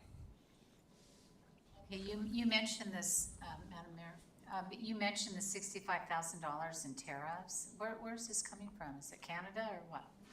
Well, it's shipping as a whole. Oh, okay. It's a Canadian company shipping from England. Oh, okay. So it's a combo. I mean, right now, England doesn't have direct tariffs, but it's all part of kind of the running price tag right now. Oh, okay. Yeah. Okay, thank you. Madam Mayor? Mr. Crafton? Thank you, Mayor.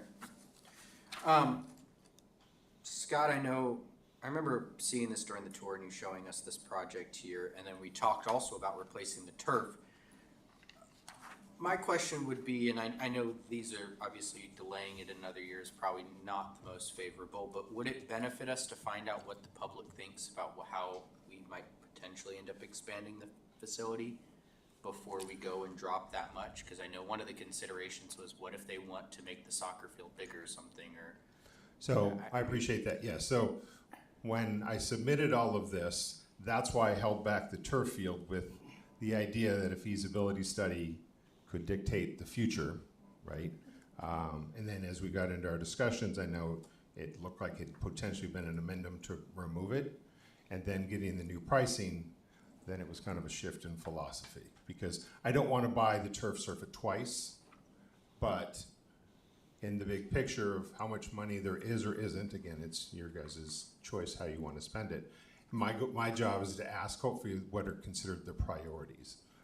And so right now, if a feasibility study goes, this is a whole lot of what ifs. Is this let's pretend it comes back wonderful and we're flush with money. I'm assuming this is 5 years or more out, maybe sooner, who knows? So I'm my change in mindset is I don't want to wait 5 more years to replace the existing turf surface. So it's kind of the mentality that we shifted. Ms. Rubio? Madam Mayor, thank you. Just like the ice surface covering system, can we get a breakdown of that turf for, you said 300,000? Is that what you had said? Yep. Or 325? Oh, it's over here, 325, sorry, I was off. But I would think that along with, I know personally with turf, I just did mine a couple years ago, and by the way, I don't know how often you paint your lines, but I paint mine every 3 months. Oh, we're every 2 to 3 weeks. Yeah.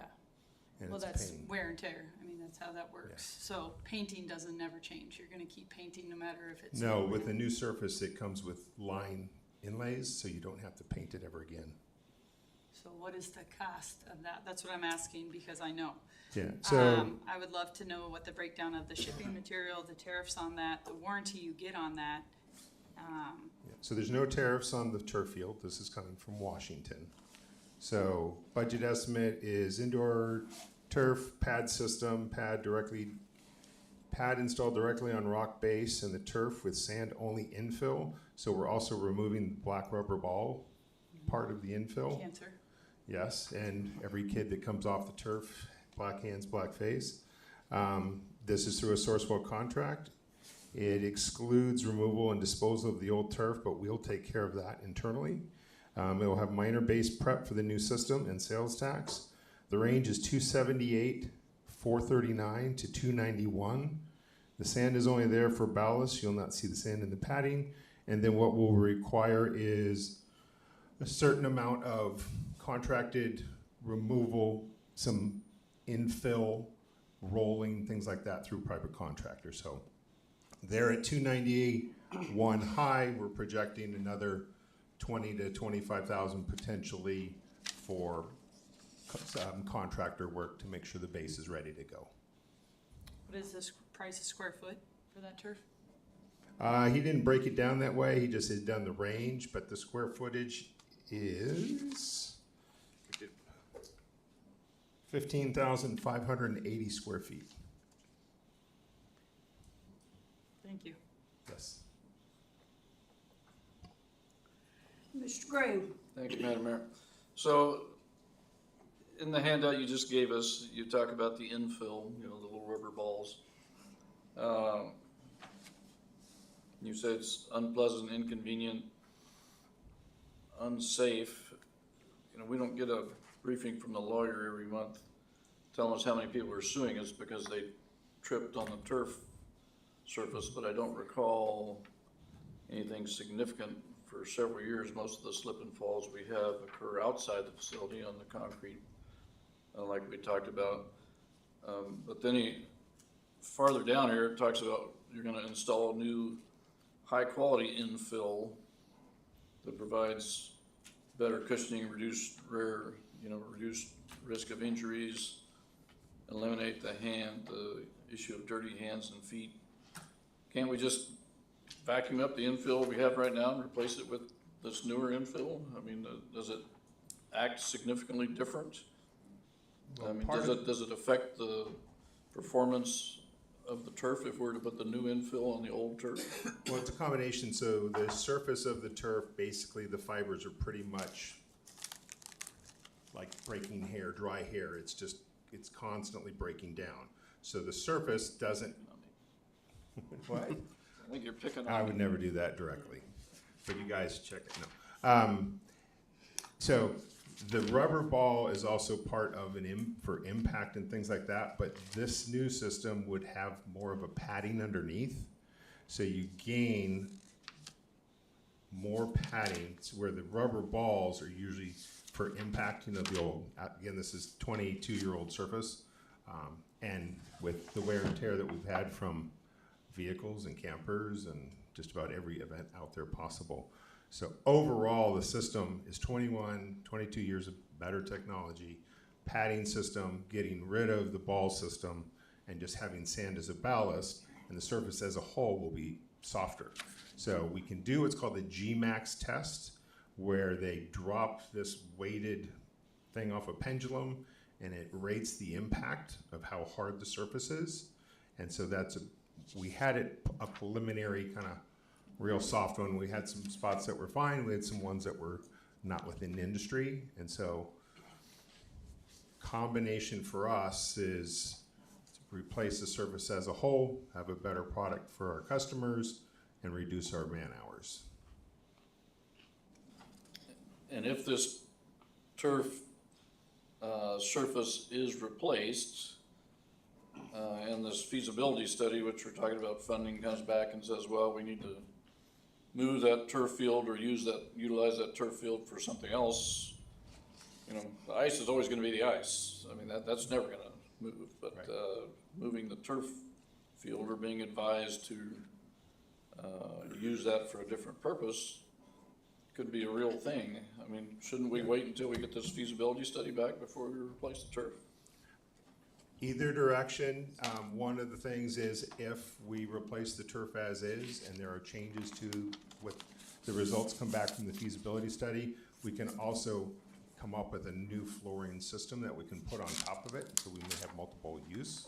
So it wouldn't completely be torn out and thrown away necessarily, but there are options if we come up with new uses for the building or a new building. Okay, and going back to the feasibility study here and the turf field, the phase 2, original plan, have you ever seen a number associated with that? I mean, is it 5 million, is it 7 million? Have we I've seen never anything seen on a it? number, but it was an outdoor ice rink, like they had at Big Lake at one time. Yeah, and it includes fields, You had baseball or softball or multi-use fields, Yeah. things like that. All we've been able to find is an artist drawing Yeah. that showed multiple uses and multiple ideas. Thank you. The chair to the council, through our research, it never even made it to the dais. So it was some sort of a, kind of a rough internal thing. Madam Mayor, Ms. Rubio? it's a napkin drawing then. It wasn't even that. Oh, I'll draw one up. Just kidding. So could you do me a favor and just price out basketball courts in that area? Because that soccer field's not even regular size of an actual soccer field. Correct, and that's one of So- the ideas, kind of with With the Councilmember Graham, feasibilities that it's is gonna that if show we that. want a full soccer facility, Mhm. you know, and that's where what we can do, if the existing turf is replaced, we can put a hardwood floor system on top of it if we don't build a building that has a hardwood specific setup for basketball or volleyball. Right, but that's double pain. I'd rather not do that if we can Yeah. get more out of the basketball courts, because you can play pickleball, volleyball, Yep. basketball, badminton. I mean, I could go Yeah, on for days. and that's Dodgeball. kind of what we're finding is, again, I've said it before, you know, if we have event facilities or sport facilities, and when we do events, we lose those sports. And so, you know, the number of surfaces and situations that we have, you know, we just keep finding we could, you know, I know people were like talking about running basketball at like 8 in the morning because they can't find basketball courts. Pickleball is obviously crazy, and now we have the outdoor ones, but what about indoor? So I think that's why, to me, it lends to the big picture as a feasibility study. Let's know where we want to go. If the council is looking forward into the future, if, you know, right now we're not as, you know, a little bit more micro of what we have going on today, then I need a new turf field. If we're truly looking at, I don't want to do a feasibility study and it sits, or we get it and it gets pushed down the road 5, 10, 15 years, which a lot of the stuff, the big project can do. And I know Soldat and his field house took them 20 years to do as an addition to their facility. So I have to weigh or put out there, feasibility study is great. It's important to know where we're at, where we want to go, where you guys want to take us. Because again, this is the next council and the next mayor and then some, where you want to take this facility. Because again, it's also, where do we look at conference spaces and meetings? Because I've got banquets, I've got, you know, so with airport, with money coming and going, I don't want to pause everything in hopes of feasibility study will start a track that's going to take too long. So that's kind of the balance, I think, where I kind of see things. Madam Mayor? Kathy? Through the mayor. Scott, you talk about that there was some kind of a conceptual drawing or something that somebody did for phase 2 of the Menard Center. Would you mind sharing that? Some of us have never seen that. And I know it's not, even if it's a napkin drawing, you know, it's something. By 17, I'm I happy to- know, I would appreciate seeing that. Absolutely. And I do appreciate the fact that you tried really hard to be conservative with your numbers and not do big asks. And I know I've talked to you about this, but I'm concerned not having a CIP for the new parking lot that we put so much money into, taking down that hill, doing all that groundwork, and there's no CIP for paving it, and now we're gonna have to keep maintaining it and grading it and keep doing this work on it to keep it up to a good grade and good usable use while it's sitting like it is, and you know how winter is and Yeah. things like that. And whether or not, you know, we can fund it or not, I think that CIP should be in here because we've put so I much have a money thing. into that. Hold on. Thank you. Yes, a quick question. Yes. So through the chair to the council, would you like an amendment typed up that you can weigh in on this replacing the, you know, basically striking the ice covering and inserting this project? Do you want an amendment for it? Anybody? If you do, let me know tomorrow. We'll just leave it at that. So basically what you have here, again, I'm trying to constantly adjusting to our environment. it's financial, if it's usage, things like that. We had an exhausting weekend. And I don't know if anybody drove by the Menard Center Friday or Saturday, but you might have some examples of, we did all that expansion work and we still didn't have enough capacity. Blows my mind. This event, the wrestling event, so the first picture is the outdoorsman show showing max capacity, and then the next set of pictures is the Alaska State Wrestling Tournament we just had. They've gone from 1,700 wrestlers to this year we were told they had at least 2,800 wrestlers. I think wrestling is growing. We went from a 10-mat tournament to a 10-mat tournament to a 12-mat tournament. And the place was crazy. They were sitting, camping in every nook and cranny and corner of that building. And we had 118 campers that stayed. So, part to Stu, idea on the RV, we generated $18,800 in revenue for RV parking over 4 days. That's awesome. The event was $22,000, so we almost made as much in RV as we did the event itself. I still don't, I keep saying this in the nicest way, I don't see a lot of these events getting a whole lot smaller. And so already in a month or so, and I've got graduations next week, we're filling that parking lot as it exists. And so, to Councilmember Cottle's kind of point, when we were looking at the expansion of the parking lot and asphalting and striping and meeting Title 16, the rough estimates back then were $750,000 to about $900,000. One of the things that kind of came up from this weekend is asphalting the trailhead parking where the Menard Trail is in the playground, and perhaps expand that platform just a little bit for more parking, because if you look in the pictures, that was packed and they're parking on the side of the road. And then if you drove down Aviation, we had about 50 plus cars when we went and looked.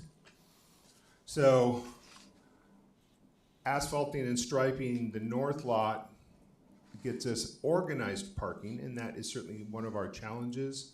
People parking wherever they wanted, in the middle of driveways, in fire areas, and anywhere they could find parking, they were unfortunately doing it.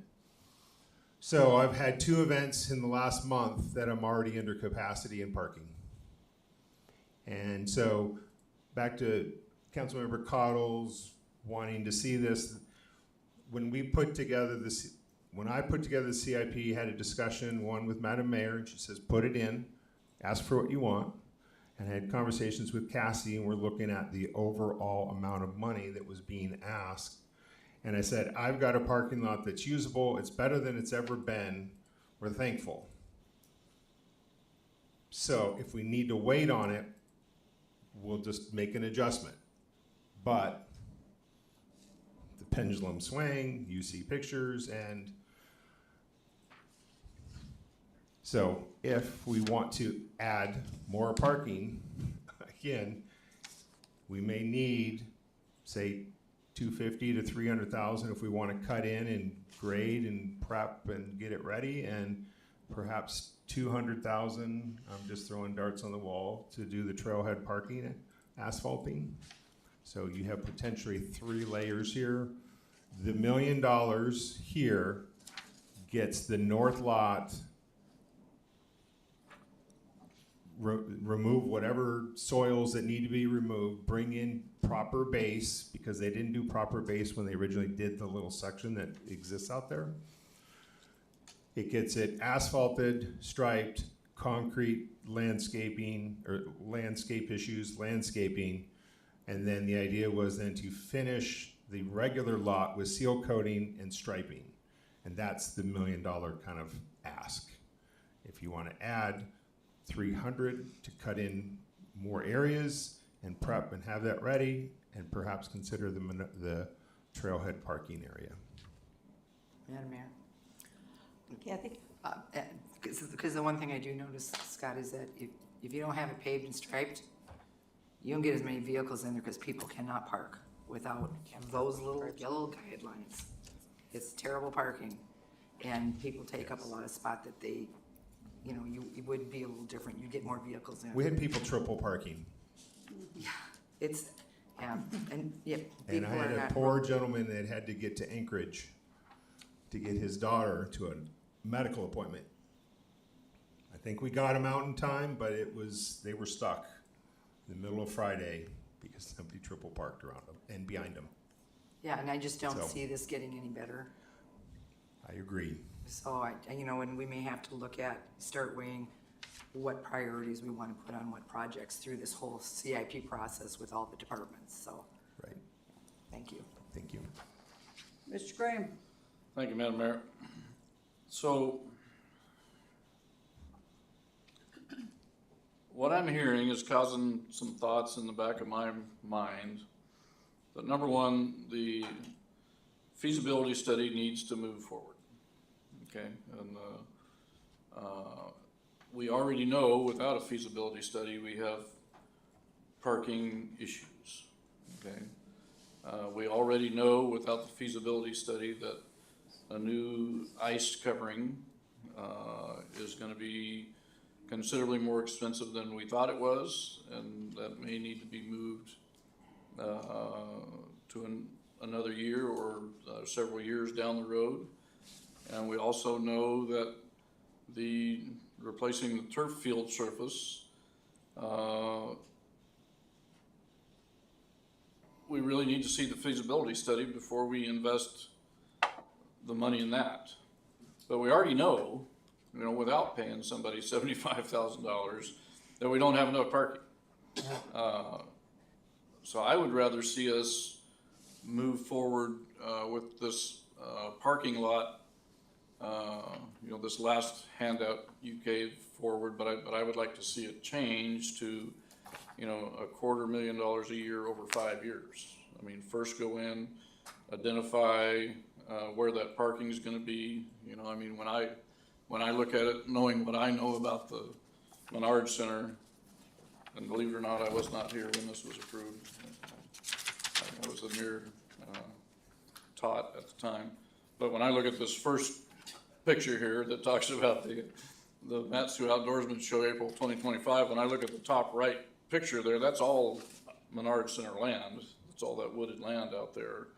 And that looks to be, a prime area for parking without a huge amount of overburden removal, other than the trees and things like that.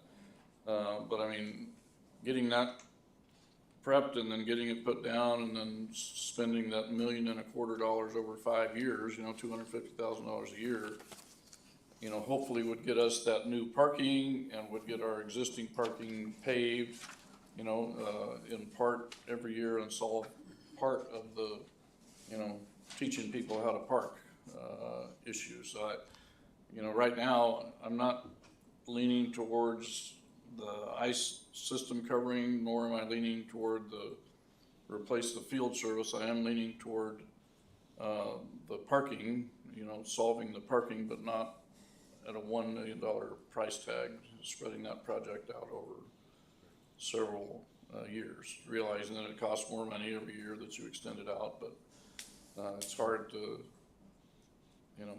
I'm not up for re-election this year, but it's awful hard to get reelected when you say, well, I just approved $1.5 million parking lot, so we're all happy now.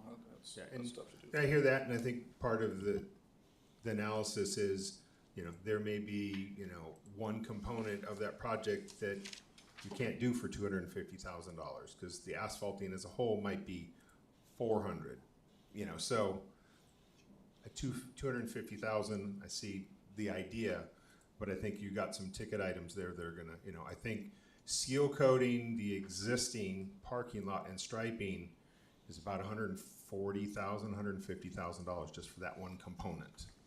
And again, part of that is to protect the asphalt and the asset, because it has been maintained in pretty good condition, but You know, we just did crack sealing this summer with parking lot money so that we could protect that asset a little bit. So, you know, there may be components that with however the funding can be, I can go to the architect and I can have them give us a cost analysis of each part, and that may break it down where it might be 400, 500, 200, if you're looking to do this in pieces over the next few years, but I leave it to the body.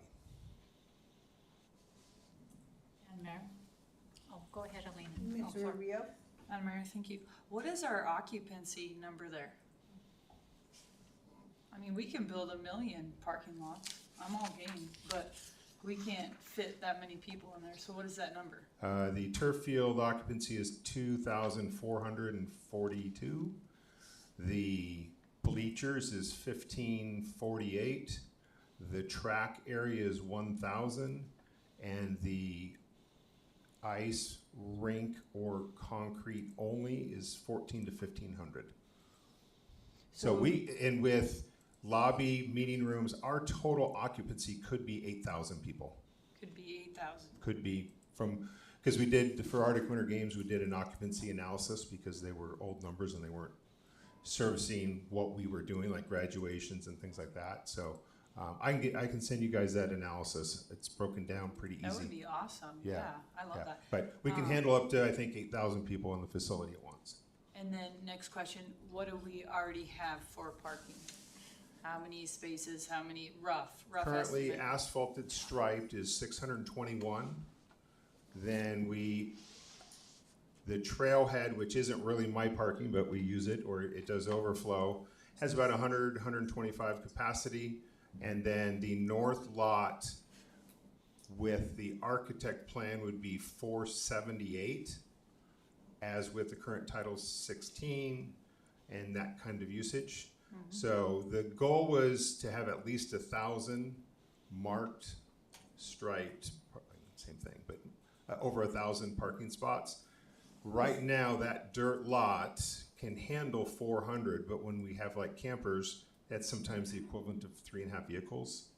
But the main lot, 621 as it exists. And then whatever the north lot is, and again, right now, it's probably 400, give or take. So for that size building, what is our code for our Title 16 for that? Allotted, how many parking spots per that square footage of that building? That's code.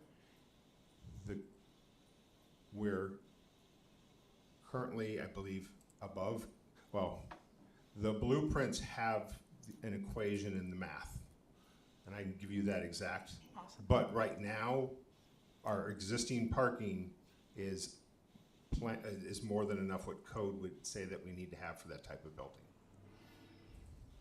Perfect, thank you. And Mayor? Nikki? Now, I personally am for replacing the turf field surface soon. I think Scott even brought it up because I think he realizes it is a big need.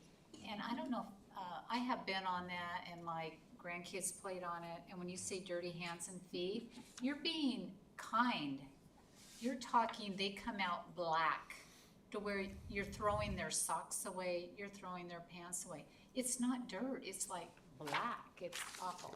Yeah, it's literally just black rubber. It is black and it's awful and they're gross and you feel gross when you leave with them. I think it's definitely deteriorating, and if we want the public to use it, it needs to be in good shape. And, I would things think like, that. we have Military Youth Academy that does a sleepover. Oh gosh, I can't even And imagine. they tent and they camp on the turf, and all the black balls, they're all static, and they cling to anything and everything they have, so there's just, Yeah, sorry, Cassie. I think it needs some help. I do. I would definitely vote on that. Okay, is Ms. Rubio? Sorry, Madam Mayor, out of curiosity, the turf condition that it is right now, we already know it's bad, but has it stopped any of our events or anything that is reserving the turf for this? Like, has anyone said, I'm not gonna do my next convention here, I'm not gonna do my next thing here because your turf is terrible. Has anybody said that? No, Okay, not Just directly, and a big part of it is so we're not losing we're money the at only this point. one of the few large spaces, and so they Yes. have to use it, and Exactly. as it's in its We're not condition. losing money on it right now. Not to say losing money, no, Okay, but just making sure we get these priorities correct, and along with Councilman Cottle, I think our priorities need to shift on some of this stuff and really narrow down what is our goals, I think as council, we're sitting here struggling, trying to figure out what the direction we need to go, what is priority. Thank you. Further questions? Seeing none, we are going on to page 276. RV automated dump station. Madam Mayor. Am I good? Yeah. Oh. Okay, Stu, I love that we make money off RVs, but I will not have an RV dump at something that we are considering a convention center for people to go in and out of. I'm not sure how many RVs you dump, but I dump all summer, and I go right up to Chevron and I dump it. I would rather someone else take care of that stuff. I don't think the city needs to be in that. We're already looking that we make and turn a huge profit on RVs. But I know that when I go camping, I don't think of when I'm heading home is when I go, oh, okay, now I need to dump my stuff. The convenience of somebody having an RV for a weekend, they're not staying there for a week, right? It's weekend events. weekend events in general, yes. So I'm not sure how many RVs need to dump during that weekend, but I would like to not make it the city's issue. Further questions? Madam Mayor, Kathy? through the mayor, Scott, this project you're talking about where the RV dump already is, you're just talking about automating it, or you're talking about putting in a new RV dump? So the current RV dump is the backside of the kitchen. All that it really is just a pipe that goes straight to our septic tank right there. So it's got water that is tied to our irrigation system, which we have to wait. So our water for irrigation will probably be coming online in the next couple of weeks.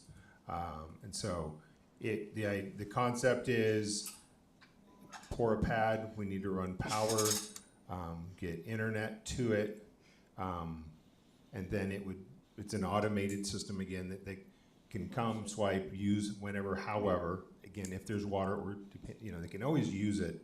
It's just would be seasonal with being able to flush any tanks and things like that. So are you talking about just totally redoing it in the same spot, or are you talking about moving it to a different spot? it would be, it's existing, pouring a pad above or around where it's at. Where it is now? There was discussions about, because if you try to back in or go on it, kind of an awkward drive. So It part is, of I've it, used it before, and it's yeah. not the So most part of convenient. the conversation with Councilmember Graham was the potential of widening one area so it's more drivable. So that is that's considered part of the plan. Thank you. Madam Mayor. Sorry, Mr. Kraft? I wanted to clarify what you were saying there. So are you talking about, because when we did the tour, Stu, you had shown this to me. It's an awkward thing to back into. Are you talking about when you pull up, it basically you pull into it, or are we still talking about backing into it? I think if we're gonna do it, we need to do it right, and it would be a pull-through. Because, we have 25, 30-foot Right. campers and a 20-foot truck hauling stuff sometimes. So if you're gonna do it, it really needs to be a pull-through. Okay. And that's Should be what a pull-through. And that's gonna get you to 30, because there's a grass, there's a sidewalk, I know to me, I'm looking at is $30,000 enough to, That the is a pull-through. dart on the wall number that we did prior to the infrastructure tour, knowing about adding the asphalt or the concrete part of it. So the 30 was kind of the plan to do all the other work. And that's where we started when I submitted this for the budget. And I'm trying to recall if we discussed a dollar amount. I think you had asked 25, 30,000 initially, so. because I'll say, and I get Mr. Rubio is saying, like, you don't really wanna dump, but it already exists there. Like, we're not necessarily adding anything. All we're doing is improving the system so we're actually making money off of it versus it being kind of a difficult situation. A version of that, again, it's an access to our septic tank, so it's not, you know, it wasn't designed, I don't think, you know, to be operating as an RV dump. It has that capacity. We were able to, quote, generate some revenue. I think over about 6-year period, we've made about $1,000.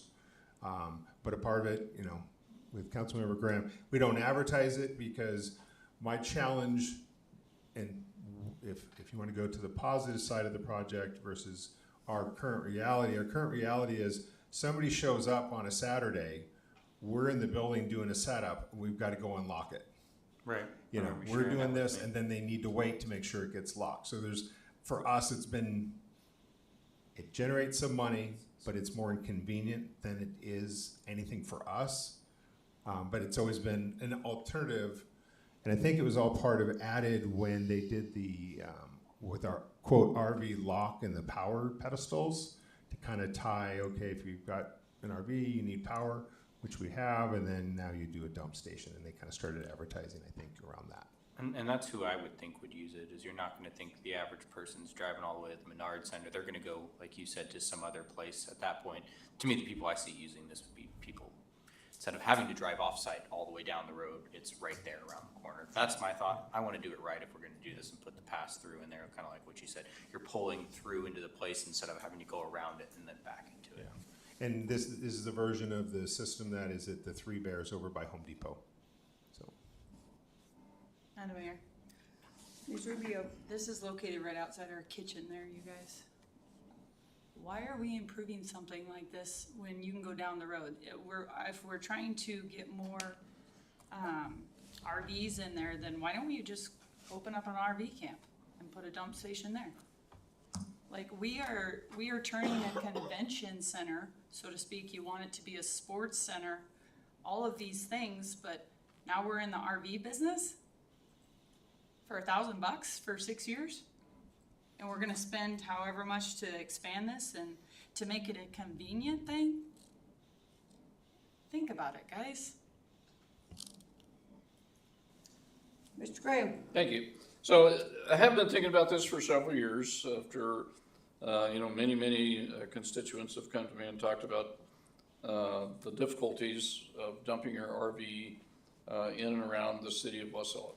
You know, the Chevron station for many years was the only place to do that. People would sometimes wait up to an hour to be able to get to the dump station so they could dump theirs. And then when the RV dump station was put in 15, 16 years ago, the idea was, that's gonna be a great thing because the city's providing a service, to the public. The city already owns the sewer system, so the additional load doesn't matter whether you're putting it in at Chevron or whether you're putting it in at the, outside the Menard Center. It really doesn't matter, I mean, as far as city sewage goes there. But when Three Bears, decided to put the automated dump station in up by the Home Depot, the Three Bears convenience store up there, that was in part from some conversations I had with them about maybe putting a dump station in at their Pittman Road facility where people coming back could do that.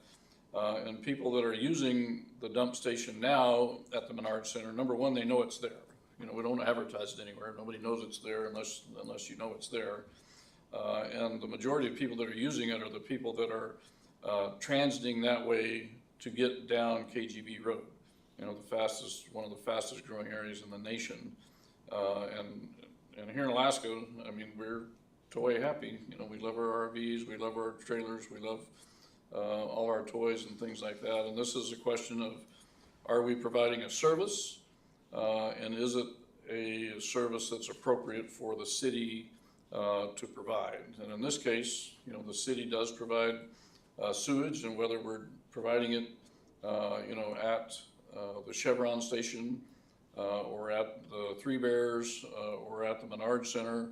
It really doesn't matter, but this project is basically to automate that and make it easier where people can just pull through. We're not gonna have personnel costs associated with it other than, just the routine maintenance on the system that they're doing now, anyway. So basically, this is like the water station. People want water, they come up, they swipe their credit card, they fill up the water, and then they go. So this is pretty much the same thing. I agree with Councilperson Rubio that, yeah, sewage is kind of a nasty business, but it is a business that municipalities do, that cities do, that governments do. And I think this is certainly not a moneymaker, but is kind of a one-time cost sort of thing to provide pull-through automated RV station or RV dump station. Madam Mayor, to Scott.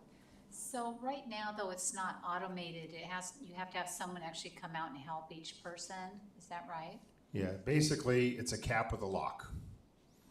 So they pull up, they walk in, contact staff saying, hey, want to use the RV dump. They make their payment, it's $12 right now. Then we radio staff, staff goes out and unlocks it, and then after they're done or within a reasonable time, then they go back out and relock it. Okay, so after hours, no one can use it right now. But if it was automated, it could be used anytime, right? Because if you don't have staff there, someone can't use it right now, correct? Yeah, I mean, the theory is the parking lot closes at midnight Okay, and to 5. I mean, not that there's any way to prevent people in the main lot at this time, but the parking lot in theory is closed at midnight. So there is that restriction. Now, the challenge, again, thinking up and or beyond, is if somebody's planning on using it and we have an event that's, kitchen load in, outdoorsman show, the turf, that roll-up's up and they've got tractors and trailers and all sorts of things. So there will be times that I don't want to get in the announce you may be blocked business, but that would be a factor that it would be considered convenient as long as it met with when it was available, which has a level of unpredictability. But it does remove staff, so that's a good thing. But that level of unpredictability is the same as it is now. I mean, that's the way it is now when we're loading onto the turf field. People just aren't able to access the RV dump station as it currently is, unless they have a really small RV. Yeah. The only variable again is usually people that dump usually want water, so a big part of the year is people aren't really using it because of water usage or availability. So it's usually limited into the summertime. So it's, again, we haven't monitored it by, hey, how many people are coming and going. Just again, we make about 150, 175 a year, give or take, and it is as it is currently. Madam Mayor. Yeah. Scott, if we automate that dump station, word's gonna get out, people are gonna use it, definitely. Do you foresee us having any pushback about us competing with private enterprise? Honestly, I haven't thought that far about that issue. It certainly is a factor.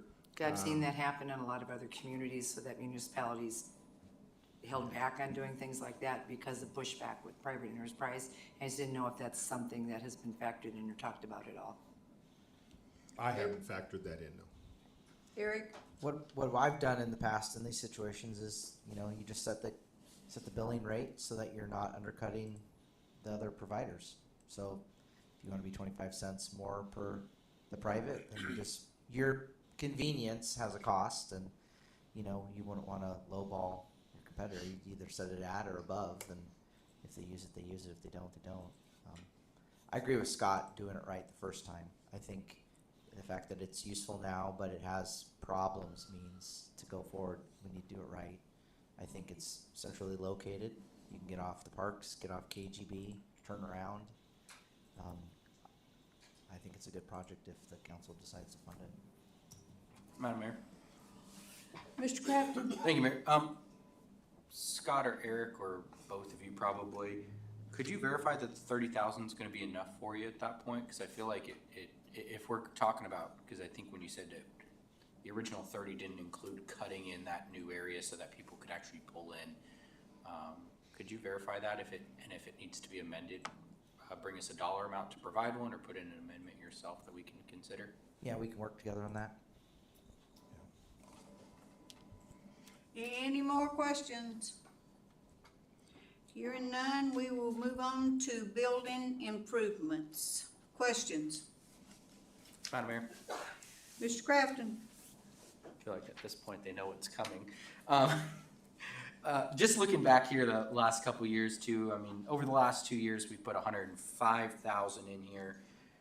Looks like previously appropriated, it's only 84. Have we transferred stuff out for other things and now you're asking for another 35, but you've already got 57? So I mean, this is probably more so to one of those ones is, could we make do with the 57 this year? So you said 84,000, correct? So 2024, just so you know, we put 25 in here, and in 25 we put 80. So that's 105,000 total. Yes. So right now we've used, I believe through the clerk's office, we sent you this, which was our running CIP projects. So from that, we have used, so there's a budget of 80, with the 25 and the 80 and what we have or haven't spent. We've spent 26,000 this last year. Right now, there's 57,000 in that account right now.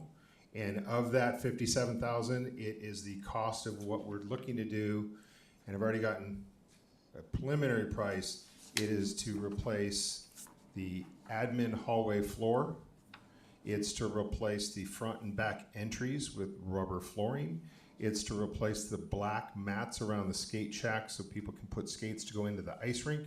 And it's to replace the 21-year-old carpet in my office and Ben's and the one next to it at 57. So the 57,000 balance right now, we'll use every penny of that for what previous monies have been allocated. So you're going to use what you just told me, that's going to consume the 57. So you were asking for another 35 this year. What was the 35 going to be used for? So the 35, so I don't know if anyone's been in our locker rooms. One of our issues with most concrete block buildings is acoustics. So we've been testing using acoustic blankets and or some of the soft tiling. So we're looking at doing that. We're looking at possibly adding in the locker rooms, what would be considered kind of top cubbies for those spaces. Also the ref room, we would be looking at upgrading that. Depending on how it's going, our meeting room AV equipment is a jigsaw put together with pieces and parts, and we would look at considering upgrading some of our items there, like hooking up projectors and speakers and things like that. And then signage. One of our biggest issues right now is we have some policies, but they're all usually on paper. And so we are looking to have clean, concise policies posted in the user areas. So for example, in the ice rink, we will have public skate policies, freestyle policies, and different things like that. So everybody clearly knows what they can and shouldn't be doing in these areas.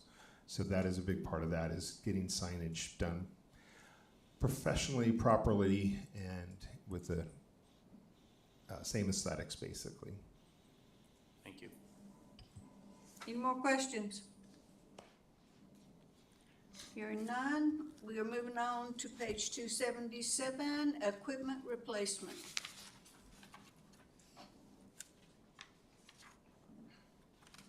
Madam Mayor, Mr. Graham? thank you.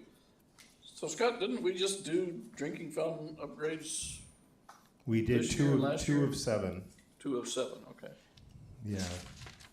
thank you. And each one of those, the drinking fountain themselves, which again, we're going to refrigerated, bottle-filled drinking ADA. Each one of those costs $6,000 to $8,000, and then it's costing $3,000 to $5,000 for install, if there is or not electric, depending on the plumbing, and if, when they originally did the building, some of them were put in areas that if they weren't refrigerated and things like that, so we're gonna cut into block, so the whole unit and refrigeration component can fit. So each one of these is looking from $8,000 to $12,000. Our goal is to hopefully just do 2 this coming year. We have priority ones, and then the next budget cycle, we'll look at doing a few more of those. Because we don't necessarily need refrigerated in all the areas. We like that idea, but we have 2 that we really feel should be refrigerated because they're, one is in between all the hockey lockers. And so actually that comes out as warm water for the first 60 seconds because it's next to the in-floor heating in the same wall. So they get hot water to start with. So refrigerating that one is, for example, a priority. So is the plan to replace all of these with all of the existing, the 7 remaining, I think you said, with these new water fountains to be ADA compliant? Well, every water fountain doesn't need to be ADA compliant. We just need to have ADA compliant water fountains available. Correct. Each floor is required 50% of the drinking fountains to be ADA, but we have such high use in areas, and it's not necessarily for me ADA, but it serves the kids.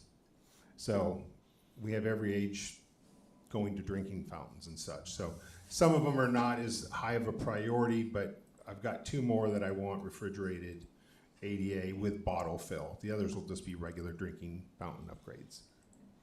I realize I'm a little bit older than most people, but I filled up my canteen with a garden hose and I drank from a garden hose, and didn't make me any smarter. I didn't have any smart water to drink, but I don't think that, I don't think just a normal drinking fountain needs to be replaced if we have what's required by the government, for instance, for ADA. Yeah, that would be great to do that, but that's not. Well, and that's why the idea is do 2 this year. Next year, it might be, if we replace them, they wouldn't be as expensive as this if we replace them. They don't need to be replaced, but the goal right now is to get 2 primary ones that, again, when you've got hockey kids, you've got soccer kids, common areas that are getting a lot of usage. We like to add the bottle fill because a lot of these don't have bottle fills. So we did the one on the track and we did the one underneath the stairs. And then we have the one to do next is hockey, and then the one in the admin hallway. Those are our next 2 targeted ones, and then the rest we can kind of look at as we go. And if the priority changes. But for this year, just for drinking fountains, I will probably be spending $15,000 to $18,000. Best case scenario. Any more questions?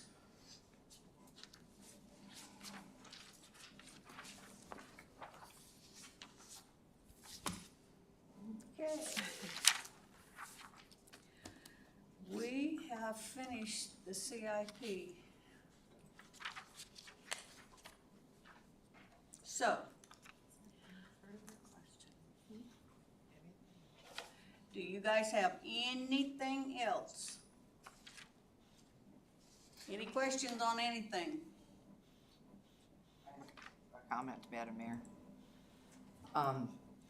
I would personally like to see, before we start on our amendments, which I'm assuming is gonna be our next meeting, I would like to see the council all think about what our end goal is with our budget this year. Is it to just cut the increase in the budget? Is it to change our priorities? I think we need to have a discussion on that before we do amendments. I think it's really important that we all are able to talk about and have input on what that end goal is. And the more, we go through CIPs, you see things that maybe we need to shift priorities and we don't, I myself am not comfortable with approving a budget that's that much bigger this year than it was last year. And so I think we need to talk about those things, and they're not always real comfortable conversations. But I think we need to look at just what we want to accomplish with this budget and what our priorities are before we start tackling amendments. Yes. Through the chair to the council, so that is absolutely something, do you want me to talk about future you wanna talk now or under comments? Okay, so tomorrow the 6th, we're all gonna come back, that would be something completely appropriate. You could start off by moving into committee of the whole again and maybe having this discussion. You could potentially move some amendments, what I call maybe the kind of the more technical amendments. If you want to do, you could get through those. We have 2 packets so far that we have written amendments, so if you bring these with you tomorrow. Now, with that said, we also have direction, and Deputy Clerk Sarah, correct me if I'm wrong, on the May 12th, which is our next regular meeting. I think that's a fair, agenda's not published, but I understand that's a fairly light agenda. We have the budget also there under unfinished business. I don't think you're gonna finish there, but you may, it's up to you. I am going to be out of the office May 14th through the 23rd. So depending on your timeline, you know, I know Deputy Clerk and staff is very capable of handling these meetings without me. I am feeling a little guilty because I was out last week and then again. Didn't expect we'd be this late into budget. I could potentially cancel my trip, but I don't know, like the registration would be refundable. We could potentially, I'm looking at the calendar, we have the special meeting on the 21st dedicated to Title 16. That's kind of a whole deal in itself. We could schedule special meetings the last week of May, perhaps, the 28th or the 29th. And then, of course, we could go into June. You just need to set your mill rate by the 15th, which I'm sure is gonna stay at 0. I haven't heard a peep about increasing that. And then nobody wants to do this, but per code, final budget has to be adopted by June 30th. And that's just very, very close. So just some things to think about and to ponder. I don't know staff-wise, people may already have trips planned in June. They may already have, I don't know, but those are just firm dates I do know. So, thank you, Madam Mayor. Madam Mayor. Mr. Crafton? Thank you, Mayor. I'm kind of feeling like we might, it's easier to schedule a meeting and cancel it than it is to not have one scheduled. I'm almost wondering if we do need to put one more on the calendar. I believe the 2 packets we have are about 27 amendments, and this doesn't include, I believe, the 6 or 7 that I gave to the clerk today. And then I have another one that I just put in as well. So I think I'm 6 or 7 amendments myself, including the 27. So we're definitely into the 30 amendments, possibly even 40, depending on, you know, after discussion today. So I mean, that's. Or tomorrow after your. Right, I mean, I assume we'll probably get through some of the obvious ones that we all know that we had conversations with where we were like, yep, we don't want this, we're just gonna take this out type of situation. But I'd be curious to at least put another meeting on the calendar. Curious what the council says. I mean, I could kind of like that last week of May for myself. So 28th, 29th, or 30th, to me, I like that idea, but I need to look at my calendar to double check.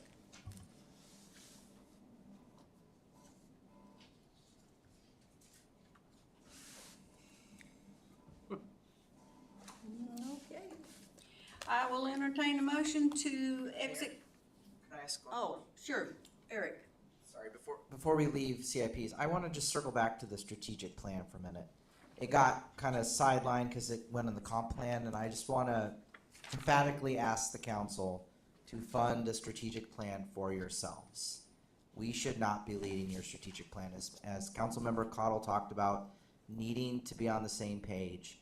That is your opportunity to hash out your goals and initiatives. Cassie and I gave it a haircut this year. I know it made some of you very angry. You need to have a consultant that comes in and sits with you as a third-party expert who leads executive committees to talk about what you want to talk about. If it comes from administration, it feels heavy-handed and guided. That's something that you need to set out so that you can fund and it's your control, because just as you're alluding to tonight, you all have different interests, different wants, and that's where it needs to be discussed so we understand what we're trying to bring to the council through the administration. It doesn't have anything to do with the comp plan. It needs to be something that you update every year, and it needs to be through a guided process that you're comfortable with, because we desperately need that. We don't want to bring a budget to you that, I'm gonna be frank, this has felt like, how dare you to the administration. We bring you the budget we see needing, and the attitude has been pretty angry at us. It's been a very stressful 6 meetings. So we would really like to see the council be organized. Madam Mayor, point of order. So, thank you. Okay, I will entertain a motion to exit committee of the whole. Madam Mayor, I move to exit committee of the whole. Is there a second? Rubio seconds. It has been made by Mr. Graham, seconded by Rubio, to exit committee of the whole. Is there objection to the motion? Hearing none, the motion is adopted. The time is 8:37 p.m. There is no new business. Madam Mayor, I would like to suggest an item for new business, if it's okay with council. What I would like is to propose a will of the council statement that says when things are asked of the staff, the staff should provide that information to the council on the Wednesday prior to the meeting, if possible, but not any later than the Friday prior to the meeting.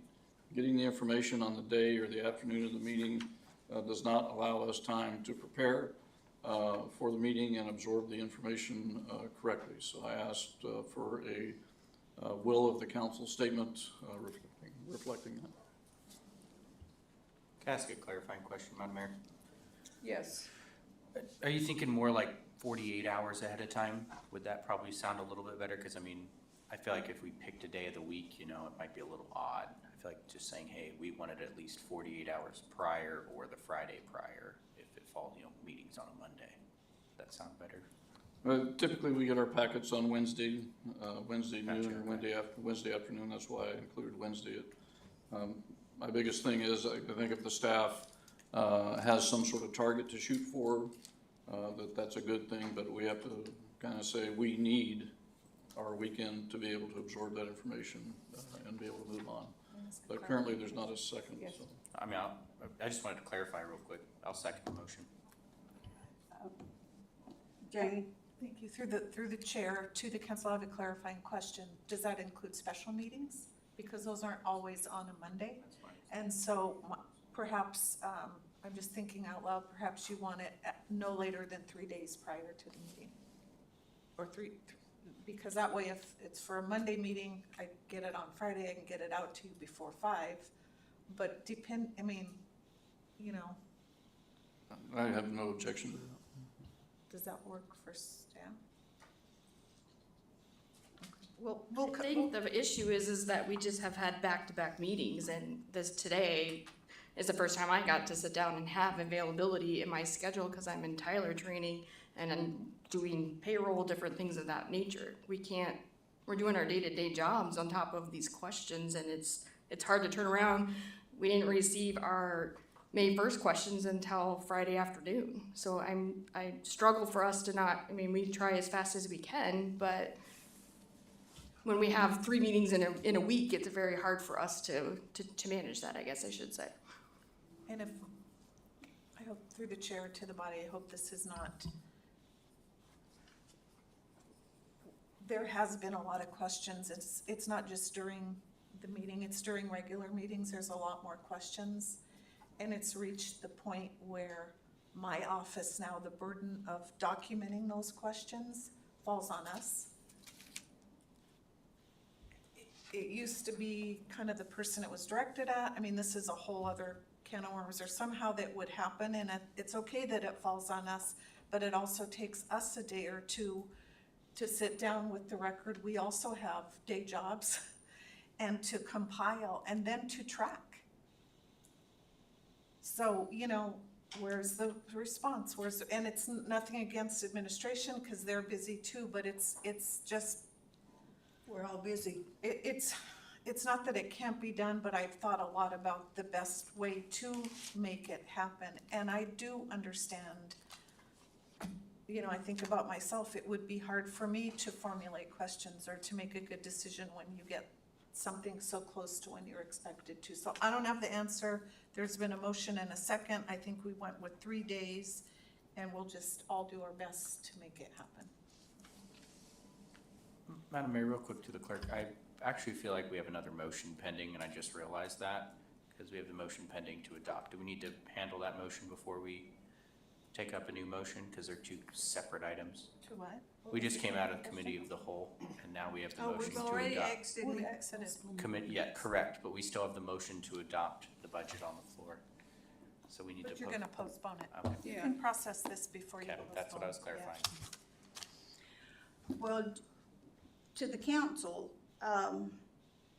just keep in mind that staff does try to get you the answers as soon as they can.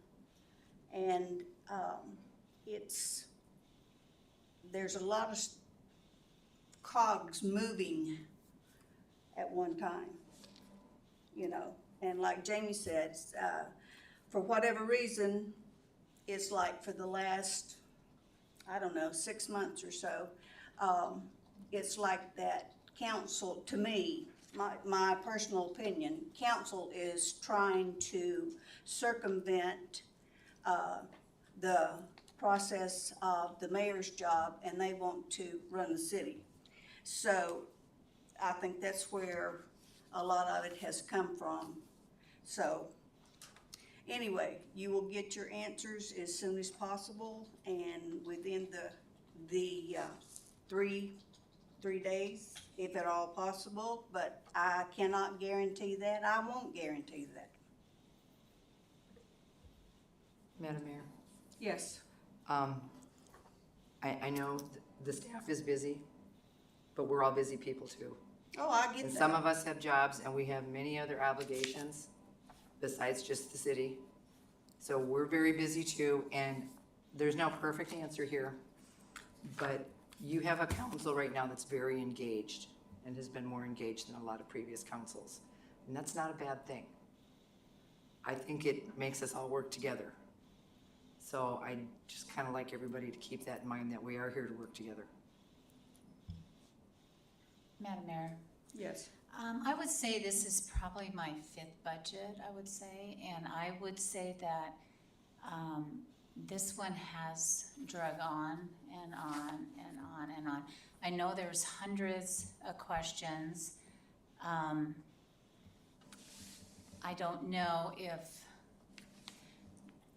a lot of them, like, you know, our job as a council is to appropriate money in the budget. And our job is not to manage the day-to-day operations. And I have heard many, many questions, suggestions. We shouldn't be given administration suggestions on how to do their job.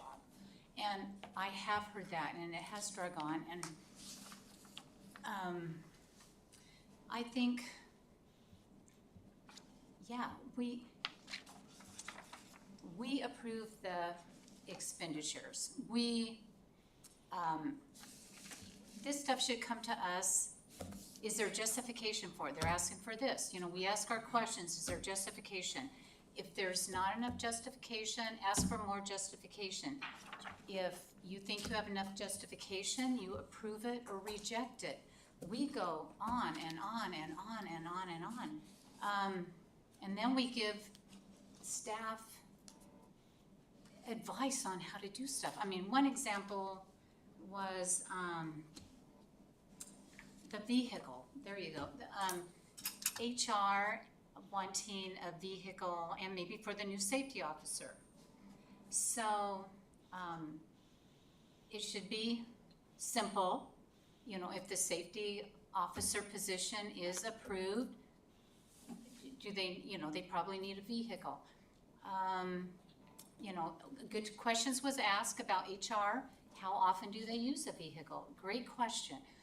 But then we're suggesting, hey, why can't your people use their personal vehicles and put mileage and wear and tear on their own vehicles? Things like that. We can't be telling them how to run their job. They're the experts. Let them do their job. We will do our job. We are appropriating money. Did they justify this in the budget? If they didn't, let's reject it. If they did, let's approve it. It has been a very painful process this time. I admit that. And I'm not saying all our, the questions are good. There are a lot of questions, but, I think we have overstepped many, many times. And I just think we should do our job. Let's let administration and staff do their jobs, because we're wasting time. I'm sure it's disheartening, it's morale, their moral or, morale is gotta be suffering. And so I just think we need to stay in our own lane a little bit more. We need a motion for the 3 days. Yep, are we ready to vote on the 3 days? So all handouts, to the best of everyone's ability, will be distributed to the council at least 3 days prior to no Okay. later than 3 days prior to the meeting. Did I capture that correctly? All right, Mr. Graham made the motion. Who seconded? Ian? Ian seconded. Okay. All right. Is there discussion? Hearing none. Is there objection to the motion? Hearing none, the motion passes. And then we need a motion to postpone the ordinance And we need a motion to postpone the ordinance until tomorrow night. tomorrow night, We've which already let is the what, agenda for. May? Madam Mayor, Say so, Dave. I move that we postpone the ordinance serial number 2525 until tomorrow, May 6th. May 6th. Is there a second? Rubio seconds. The motion has been made by Councilmember Crafton and seconded by Councilmember Rubio to postpone ordinance serial number 2525 until the next council meeting, which is May 6th. Is there objection to the motion? Hearing none, it is approved. We are now at audience comments. We'll close audience comments because there's not any. And bring it back to the dais. Madam Clerk, Just no come up with, but we'll see you here tomorrow night. Councilmember Cottle, Thank you, Madam Mayor. We'll see y'all tomorrow night. Councilmember Rubio, Thank you, Madam Mayor. I did get the handout of the vehicle list, and now that I know it's trucks and vehicles, my question goes back to Eric, and you might be able to verbally just answer this quickly. We were wanting to purchase 3 out of this package that we have in the CIP for vehicle replacement under the category of Public Works Administration. What are, I guess I don't understand what the 3 are that we're replacing. And if you have to answer it later, it's fine. I just was We seeing haven't if you. selected them yet. You haven't selected them yet? No. Okay. Thank you. And thank you, Madam Mayor. Councilmember Graham. Thank you, Madam Mayor, and thank you, staff. I agree with Ms. Velek that this has been long and grueling, but I also agree with, more so with Councilperson Cottle, that you have a very engaged group sitting here, which hasn't always been the case. And sometimes it's gonna get grueling, and it's certainly not gonna get personal or anything like that, but I think we're doing a heck of a job, and given the fact that we were presented with a budget, that increased by, over $10 million, I certainly think the grueling is worth the end result, I hope. So, see everybody tomorrow. Thank you. Councilmember Velek. Thank you, Madam Mayor. Yeah, good meeting. No, I agree with, why did it increase 10 million? And we're gonna have to figure it out and what we wanna approve. But that's just it. Let's decide what we're gonna approve, what we're gonna reject, and go from there. So we'll see you tomorrow night. Councilmember Crafton. Thank you, Mayor. Yeah, really good job, guys. I know it's been a very long, what is this, 8 meetings now? I think we're into this, and 3 hours each, but I mean, as we've said, it's a very engaged council. We have a lot of dollars we're working with here. So I actually have been enjoying it. I think we've learned more this time than we have any other time around. Madam Mayor, if I could ask as well the staff, Cassie, maybe come prepared if you could with this one tomorrow, because I've got some other questions just based on how numbers are working out together, based on what I had earlier. So I won't bother trying to make you put it out, get anything out between today and tomorrow. So thank you all, and we'll see you tomorrow. Okay, all right. Thank you for your time. Staff, I appreciate all the time that you have put in, because I agree with Ms. Velock, this has been very grueling. So with that, we